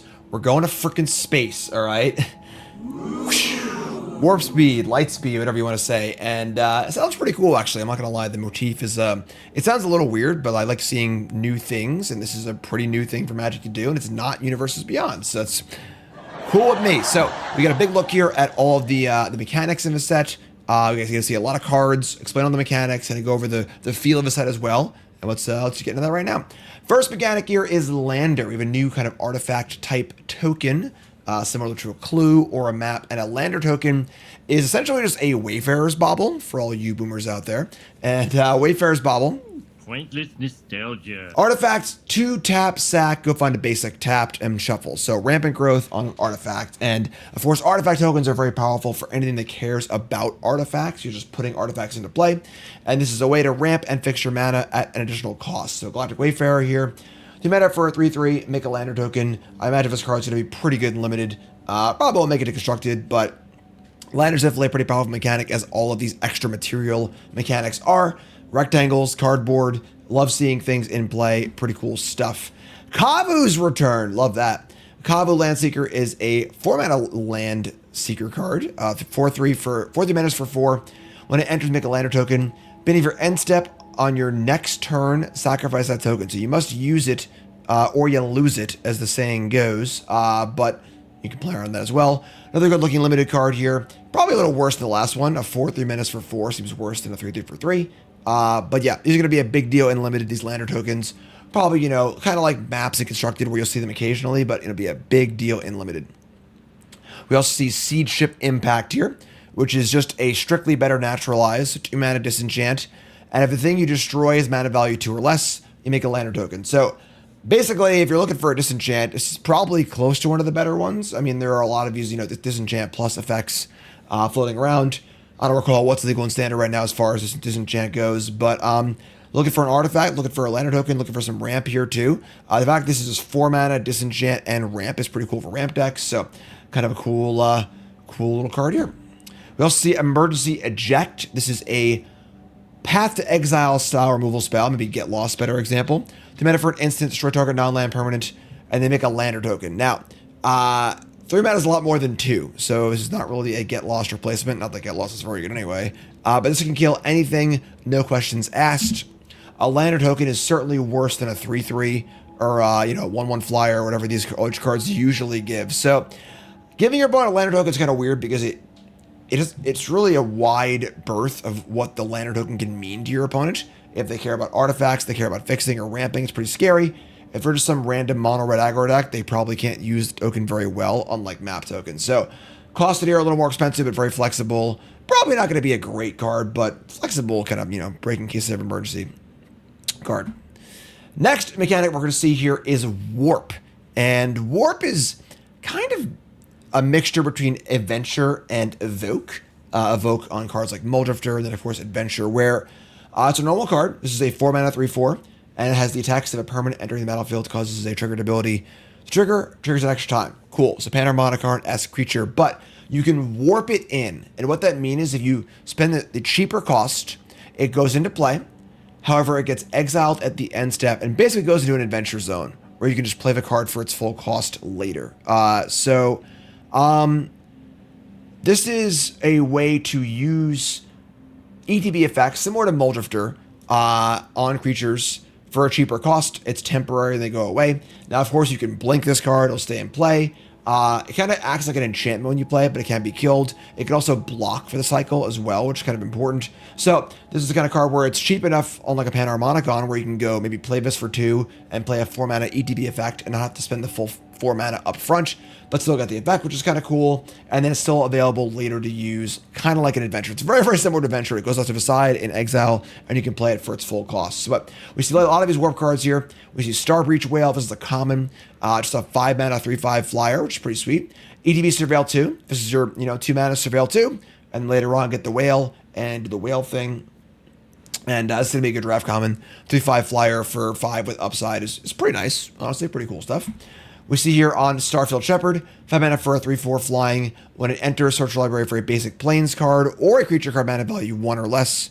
Reveal it, put it in your hand, then shuffle, and it warps for 2. So this can be 2 mana get a plains, 2 mana get a 1-drop, and then you can cast it again later, and then do it again. Again, Adventure is very powerful. So if the warp cost here gets you card advantage in some way, the fact that you can play the card again later is huge for limited. Just like Adventure cards, don't underestimate these because they are quite powerful, as long as what you're getting on the front side is worth a card. We also see Weft Stalker Ardent. This is a new alien creature type, Drix. 2/3 for 3. Whenever a creature or artifact enters, deal 1 to each opponent, and you can warp it for 1. So kind of cool combo potential. Warp this thing, cast a bunch of stuff into your combo, or just play it as a creature, or both. This is one that does not pay you well up front as far as value goes, but can help facilitate a combo for the cheap, and that's cool. These cards are pretty powerful. Very powerful in Commander, each opponent, and so on and so forth, but these effects have not been outside the realm of possibility and constructed. We see Timeline Color, a really cool Bloodghast variant. Black haste for a 2/2. It can block, which is interesting. You may cast this from your graveyard using the warp ability, and the warp cost is 1 black, pay 2 life. So you can spend life here and attack for 2 every turn. ETB triggers, sack triggers, really cool card. Like this card a lot. Surprised it's not a rare, honestly. This card feels very rare-esque, very Bloodghast-esque, but 2 life is a lot, but pretty powerful card. Good against control decks and good in sacrifice decks, and just a really fun thing to think about. Social engineering. God, man. You're saying it wrong. Sorry. 5 enchantments, has landfall, make a 2/2 robot, has warp 2. So, kind of cool, right? You can, on turn 3, say, you can warp this thing in, play an Evolving Wilds, get 2 tokens, and then just cast it for the full cost later on. So, and you see this Chocobo Raceway effect of 5 mana makes some 2/2s for landfall. Landfall is a theme in the set, plays well with those landfall tokens, and landfalls I think it's already kind of exists in standard as well. There's Fabled Passage and Friends, so kind of a cool one, kind of interesting design. These cards often have the problem of costing so much mana up front, so putting the warp on there to buy some time is pretty cool. We also see Bygone Colossus, which is the this is the combo card. 9 mana, 9/9, no abilities, but has warp for 3. So you can use this to warp in, and you can sacrifice it to some other effect, or use an ETB ability, or maybe give it haste, or maybe use it to crew or station. More on that later. Pretty fun card, pretty fun build around, where there's clearly more than some of its parts happening here. Next mechanic is Void, and Void is very, very similar to Revolt, the mechanic which cares about permanents leaving your battlefield. So, of course, Revolt, Fatal Push, the most famous Revolt card, but Revolt was a huge mechanic in Aether Revolt, and this kind of cleans up Revolt, where Revolt was pretty busted because of fetch lands. So, Revolt cared about any card or any permanent you control leaving the battlefield. This cares about only non-land permanents, but also counts for warps. So warps don't, I guess warps leave the battlefield, right? So if a spell was warp this turn, but if you warp to spell this turn, it's just on automatically. And so we have a little bit more work to do here. Can't sack that fetch land for this, but a powerful effect, going to cost it as such. You get Disfigure here at sorcery speed, -2/-2. But if you voided, -10/-10 will kill almost anything. So kind of a cool Fatal Push variant. Being a sorcery is kind of rough though. We see Decode Transmissions, the usual 3 mana sorcery, draw 2, lose 2.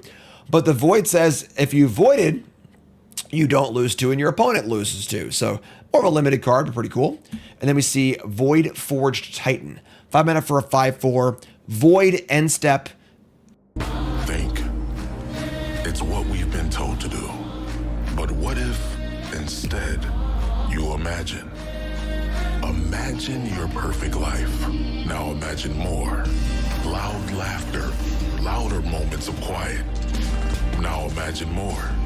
Breaking free from limitations, free time, freedom. Love, live, soak it up. Beyond. Imagine more.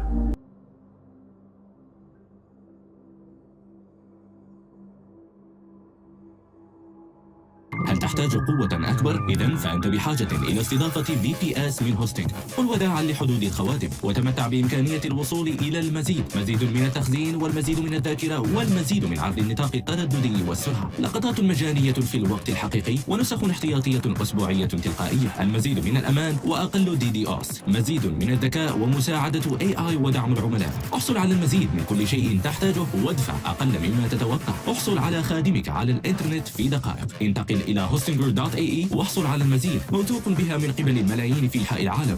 3, 2, online.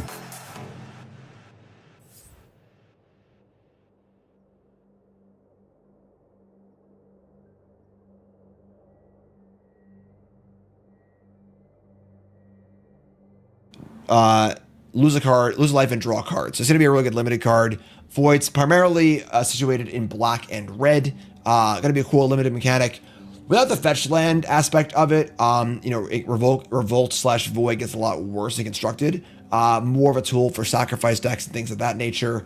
But if your deck inherently has cards that will go to the graveyard, and then you can use the front side effect to decent value, these can be pretty cool, but feels more like a limited mechanic.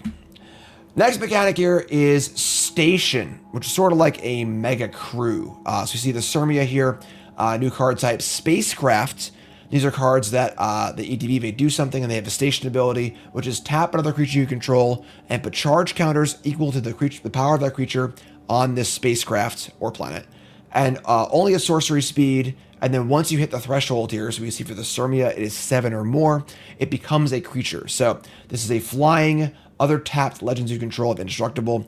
And then when it enters, you can search for library for a legend. So these are kind of like spells up front that can become creatures later at a pretty high cost. Tapping 7 power worth of things at sorcery speed is a pretty big ask. Again, another way to use your Bygone Colossus, which is pretty cool. So, but yeah, this is you gotta evaluate these on their front side. I think where is 3 mana for a tutor okay enough, or we can get this effect later. We'll see much cheaper to crew spaceships in the set at common.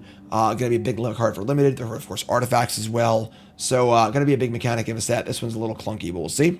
Then we're also gonna see 5 mythic planets. Planets. That's right, land planets. 1 for each color, and these are not legendary. And this is the black one here. It's the lamb enters tapped. Taps for black, has station. And if you get to 12 or more, 12, that is a lot. It turns on an extra ability.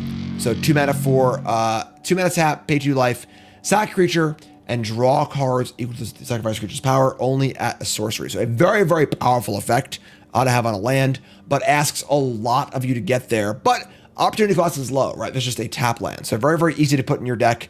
And then as the game goes on, maybe you can station it. Turning on an entire planet is a big deal. So kind of cool to see the aspirational quest on these. And it was 1 for each color. We'll see the rest later.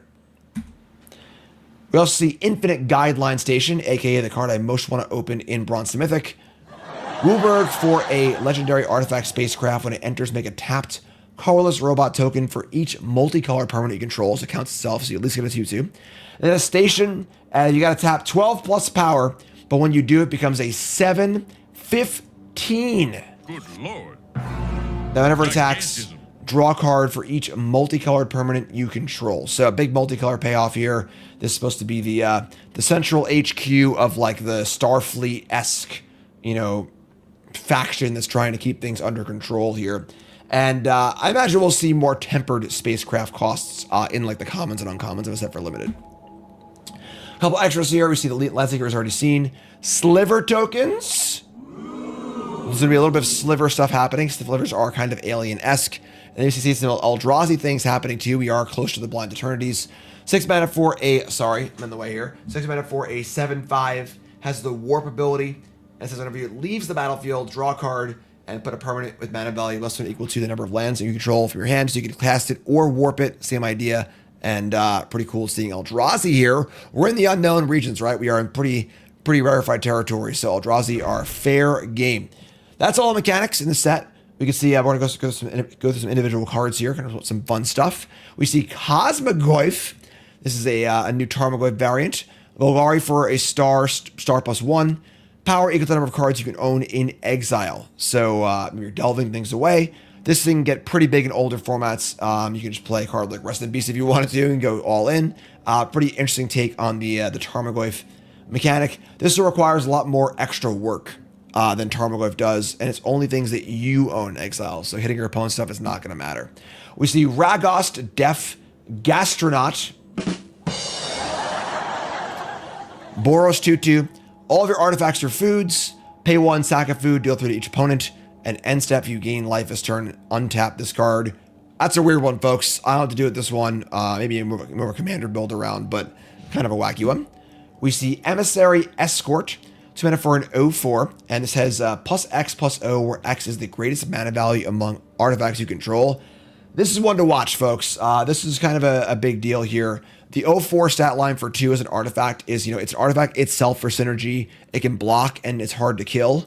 It's not hard for this thing to be a 4/4 or bigger. Think Affinity, think other expensive cards. Kind of cool stuff. So really, really cool card. I think this card's going to be a player in older formats, and as well if it's an artifact deck in Standard. But the power level here is quite high. Next up is Unravel, and this is a really cool one, really easy to misread. So you have Cancel, just 3 mana counter spell. If an amount of mana was spent to cast that spell was less than its mana value, you draw a card. So at first it reads like Dismiss. If I counter a 2 or 1 drop, I draw a card. It's not that. This is just a counter spell that if you counter a card your opponent cheated on a mana cost on, you draw a card. So Leyline Binding, right? They play a Leyline Binding and it costs 3 mana. That's less than the printed value, so you draw a card. So if you counter a card that has the mechanic we just discussed that I forgot the name of, holy crap, I'm so old. Want to start a business? Start with an address. Choose from a range of domain names and fresh new domain extensions to help make your business stand out from the crowd.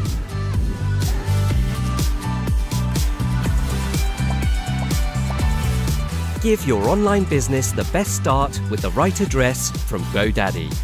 Start for free at godaddy.com.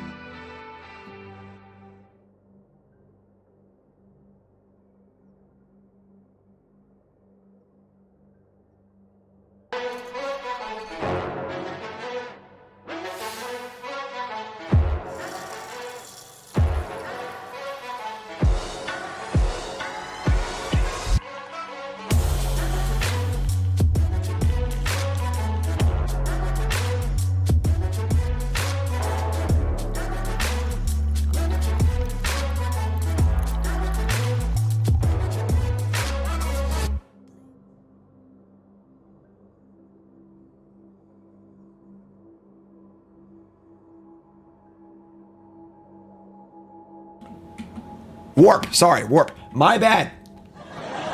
Throw yourself in next time and rid us of your stupidity. Counter a warp card, draw a card. Huge in Standard. If you counter a Impended Overlord, draw a card. Leyline Binding, draw a card. So kind of like the anti Up the Beanstalk card, even though they banned Up the Beanstalk. But this is a powerful effect. Cancel is not that far from playability. And if you ever draw a card of this, you're super, super stoked. You're in Dismiss territory. So really good against Overlords and friends. And I think this card's going to be a pretty interesting one. And definitely good and limited for warp stuff, but really cool as a possible constructed role player. Sunset Saboteur, a card with an actual drawback, which is sweet. 2 mana for a 4/1 Menace Ward, discard a card. Pretty insane stat line. But whenever it attacks, you put a counter on a creature your opponent controls. This is a really good crew or station card, 4 power for 2 mana. And honestly, a good beater too. You know, if your opponent doesn't have any creatures or you're trying to kill a creature anyway, this is kind of a cool cool aggro card. Kind of fun to see. It's fun seeing drawbacks in Magic these days. It's a rare sight. Oh, no drawbacks here. Sorry. Just a keyword soup. Frenzy Balith. No drawbacks, just all upside. Green for a 3/2. Trample haste. Can't be countered. Creature spells can't be countered. Combat damage can't be prevented. Just good stompy beater. 3/2 haste. 3/2 trample haste for 2, which is already a good stat line. And a bunch of other abilities as well. So back to all upside, right? We get Gene Morph Imago. 2 mana for a 1/3 flyer. Landfall. Make a creature a base power. Toughness 3/3. 6 or more lands. 6/6. Gonna be a cool limited card. I imagine this is a signpost. It's a rare, but gonna be a cool limited card for like landfall-y stuff. Base power and toughness works really well with possible summon counters, and the 1/3 flying body for 2 is kind of cool. Kind of a fun build around landfall stuff in the set. We see Singularity Rupture, which is a pretty weird card. It's just Traumatize plus Damnation, like together. You know, I just do things. Sure. Kind of weird because it's also a 6 mana card. So 6 mana for Traumatize or Damnation is not very exciting. So feels more like a commandery card, just too clunky for constructed. I don't know. We'll see. Could be a thing. You know, blue-black run you out of cards is not a crazy thing to do in standard. So could be a thing. Cool art. We see Sir Vondam the Lucent. This is a signpost uncommon for Orzhov in Limited. 5 mana for a 4/4 Death Touch lifelink and ETBs or attacks. Creatures you control must also on Death Touch on the turn. Speaks to kind of a go-wide archetype in Limited. We got Virulent Silencer. 1 poison card in this set. Whenever a non-token artifact you control, combat damage to apply, they get 2 poison counters. So kind of a fun aspirational build around in Limited, which is pretty fun. And that'd be kind of a combo kill card if you just have 5, Thopter tokens in play, you kill your opponent immediately. Kind of just a weird, alien virus kind of thing. Sure, that's cool. We see here the End Stone. 7 mana for an artifact. Play a land or cast a spell, draw a card. Pretty busted line of text. However, end step, your life total halves. So 7 mana for an artifact. Going to be probably a pretty silly card, in Inker formats, in Commander, where you play this card, you'll probably win the game on the spot. But 7 mana is a lot. So kind of a weird one. Kind of just another one of those ultimate, like, Omniscience cards. It's like never going to do anything fun. Or fun for anyone else. It's going to be broken or do nothing. But yeah, and then honestly, maybe a limit if his card's playable. You just cast it and do the thing. But yeah, pretty wild one, the End Stone. And then we see some cool lands, right? So we're in space here. These are the full art basics. Gotta say, these are pretty cool art on these. I'm not a big fan of full art basics, but the art is pretty awesome on these. I believe the idea of the set is there's 1 planet for each color, and then other planets as well. We see, as I already mentioned in the other preview thing, the shock lands are back. Only 5 of them, which is a little annoying. So unbalanced land bases for standard, which is kind of frustrating actually. But shocklands are great for standard, and a big deal. Also a big deal for verges. The verges caring about land types and the shocklands having land types is huge for standard. So hopefully the cycle completes sooner rather than later. Here's some more art treatments of those. Kind of cool actually. Again, I don't like alternate art stuff, but conceptually, like the idea of looking from your spaceship into each land is kind of cool, but yeah, it's cool, whatever. And then we see we got some special guest cards as usual for, there's like 10 special guest cards in the set in this kind of cool, like comic book, old movie poster style, which is cool, I guess. Be a cool poster. Sliver Overlord, a little extra sliver stuff going on. Don't know how many sliver cards actually in the set, but looks cool. And then we have our bonus sheet, which is going to be all lands, and there's going to be only rares and mythic, so a little less impactful for limited than usual, but going to be really cool and limited, and just pretty fun overall. Also, adding these cards to Historic is a big deal. We see Blinkbond Nexus already in Historic, but a fun limited card. Eldrazi Temple is a huge one. That's now coming to Historic and Timeless. That's a big deal for you Historic and Timeless players on Arena. Big deal. We got Mutavault, we've already seen, which is kind of cool. Also coming to Arena. It's not Arena yet, right? And like Thespian Stage, and so on and so forth. So cool lands, fun for limited, and also cool for Arena. And there's some more Gemstone Caverns, High Market, Celestial Colonnade, Mana Confluence, Nesting Grounds, and more. So that's it. That's our first really big look at the set and all the mechanics. I'm excited for this set, I'm not gonna lie. The motif is weird, but I'm really into seeing Magic do new, interesting things that are in the Magic IP rather than Universes Beyond or Kellen wears a cowboy hat. So I'm excited about the set. Looks really cool. Coming out real soon. As always, the usual 10 new brews, bronze to mythic. My set review will all be happening, so look for those. Like, comment, subscribe, support the content. I love you all, and I'll see you soon.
Welcome back to Deck Tech for Decks. I'm your host Caleb. Today we're building one of my favorite mono red commanders that they have ever printed. And this is a pretty strange build, but it's also pretty broken, so hear me out. What we're trying to do here is we're using Clive to generate a ton of value. We're going to use duplication effects to create token copies of him that are legendary, so we're going to instantly have to sacrifice those. But what's good about this is we're still going to get his broken ETB that allows us to discard our entire hand and then draw cards equal to our devotion to red. So this is a mono red devotion wheels deck that plays almost no wheels, and then we're trying to kill people with Glinthorn Buccaneer effects. We're also on some weird proliferation tech because once we flip this guy over, not only is he going to fight something and becomes a 9/9, additionally we can go ahead and proliferate twice. That's going to generate 8 mana, and then we can instantly flip him back over and get his will ability again because he exiles and comes back in. So we're on some weird proliferation tech, we're on a lot of clones, and then at the end of the day this deck is just going to abuse the legend roll because we're also on sagas like Clive,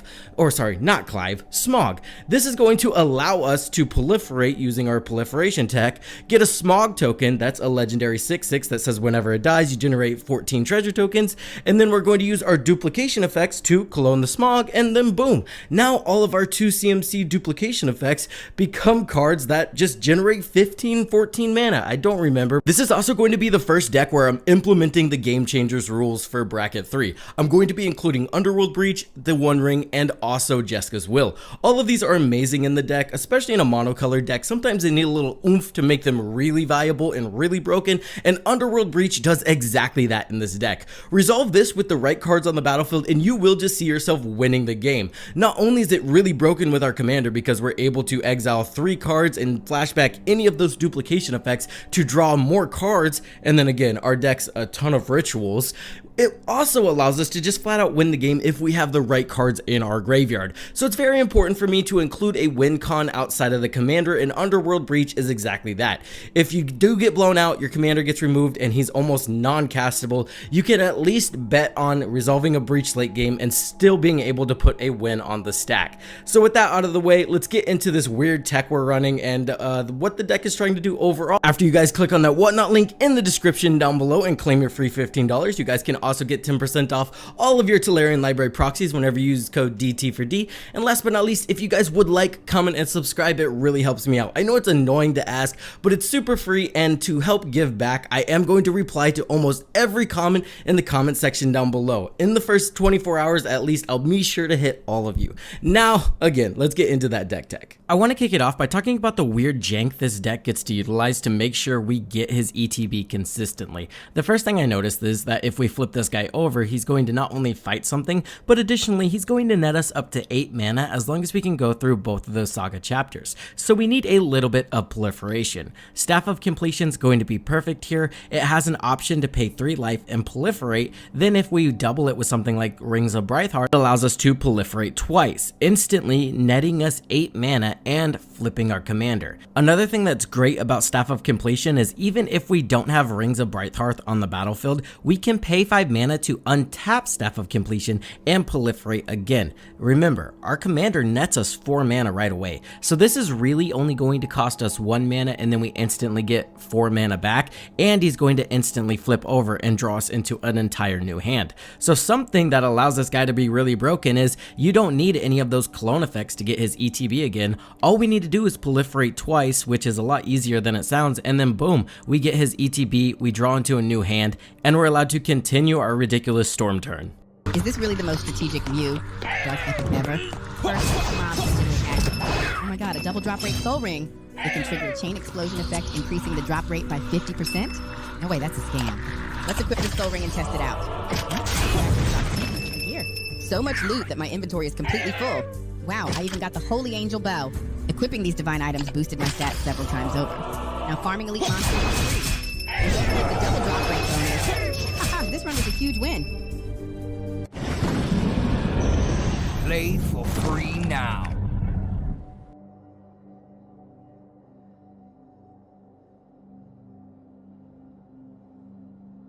Want to create an online store but not sure what to do next? With managed WooCommerce hosting from Hostinger, you can skip the complex setup process and get straight to business. It's e-commerce hosting but with more. Woo! Quickly and easily fill your site with search-friendly content and bespoke product descriptions written by our AI content creator. Increase sales and turn visitors into customers thanks to lightning-quick page loading speeds. Plus, there's plenty of room to grow whether you've got one product, hundreds, or thousands. With a 99.9% uptime guarantee, you can relax knowing your store will be serving customers for you 24 hours a day. And it will be protected by the latest security tools, automatic backups, and updates. Try it in complete confidence with our 30-day money-back guarantee. And if you ever need help, our expert support is available 24/7. Trusted by millions of website owners worldwide. Go to hostinger.com/e-commerce to get started.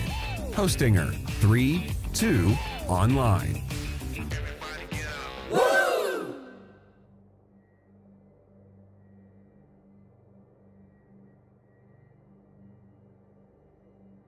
Contagion Engine does something pretty similar. It's 6 CMC, it enters the battlefield, you get to put a -1/-1 counter on each creature target opponent controls, and then for 4 mana you can tap it and then proliferate again. Again, that's going to instantly get us through those 2 saga chapters and flip our commander, allowing us to add 8 mana to our mana pool and also get his broken ETB again. Throne of Geth is also pretty broken here, but what really breaks it is Underworld Breach, and Underworld Breach honestly just breaks this entire deck. With any meaningful board state and your commander on the battlefield along with a couple clones in your graveyard with some rituals, you kind of just win the game out of nowhere. But Throne of Geth does this in an interesting way because we're actually able to cast it for 2 mana, and then it has an ability to tap it, sacrifice an artifact, and proliferate. Notably, you can sacrifice itself. So what's going to happen here is we flip our commander, sacrifice Throne of Geth to itself proliferating, that's going to net us 4 mana, and then we're going to use Breach to exile 3 cards from our graveyard to recast Throne of Geth. We're going to proliferate again by sacrificing itself,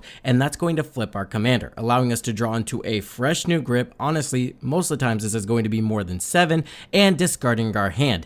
This fuels the graveyard, allowing us to keep doing this, and as long as we're netting a ton of mana this way, we're eventually going to find our win cons and win from there. I'm also on Goblin Engineer. Not only does this find us all of our key artifacts, it's also amazing with Brass's Tunnel Grinder, which is kind of another version of our commander. When Brass's Tunnel Grinder enters the battlefield, you can discard any number of cards, then draw that many cards +1. So it's a solid way to fuel Breach. Additionally, we're on Cursed Mirror, which is another artifact we can find with Goblin Engineer, and Cursed Mirror can just enter in as a copy of any creature on the battlefield. 9 times out of 10, that's going to be a copy of our commander, and it's going to allow us to do the whole discard your hand thing and draw into more cards thing. Another thing that makes this deck super strong is all of the mana generation. We get to use Throne of Eldraine, Nyx Lotus, Sceptre of Eternal Glory, and Nykthos, Shrine to Nyx. Nykthos, Shrine to Nyx, and Nyx Lotus allow us to add mana equal to our devotion of red to our mana pool. Absolutely insane. And then Throne of Eldraine and Sceptre of Eternal Glory are cards I only run in monocolored decks or sometimes 2-color decks depending. Sceptre of Eternal Glory is going to add 3 mana of any color to our mana pool, but we can only activate that ability if we control 3 lands of the same type. And then Throne of Eldraine is going to allow us to choose a color whenever it enters the battlefield, notably red, and then you can add 4 mana of the chosen color, spend this mana only to cast monocolored spells of that color. We can also pay 3 mana and tap it and then draw 2 cards, spend only mana of the chosen color to activate this ability. So card advantage, and we get a solid way to add a ton of mana. And you can better believe we're running Expedition Map to find that Nykthos Shrine to Nyx along with our Goblin Engineer. This guy can easily find our Expedition Map that's going to easily find our Nykthos Shrine to Nyx. Tutoring for a tutor, if you will. Count on Luck is a terrible card I'd never run unless you're running a Devotion red deck, so it's perfect here. It's 3 red mana and then says at the beginning of your upkeep, exile the top card of your library. You may play that card this turn. So for an insane cost, you get a terrible Phyrexian Arena, but a terrible Phyrexian Arena is fine here, especially when it adds 3 Devotion to the board. I'm also on Will of the Just Guy. It's an amazing card for 4 CMC. You get to choose one. If you control a commander as you cast this spell, you may choose both instead. Each player may discard their hand and draw 5 cards, amazing. And then it also says each instant and sorcery card in your graveyard gains flashback until end of turn. These are very, very good abilities. Not only does it refill our hand, it allows us to cast all our clone spells from our graveyard again. We do exile them, so that kind of hurts on the breach, but we have a ton of redundancy here, so we're not even worried about that. Containment Construct is also amazing in this deck. It's 2 CMC and says whenever you discard a card, you may exile that card from your graveyard. If you do, you may play that card this turn. I love this effect here because it allows us to cast spells that we're discarding and doesn't force us to exile them after we cast them, right? If we get a ritual, we can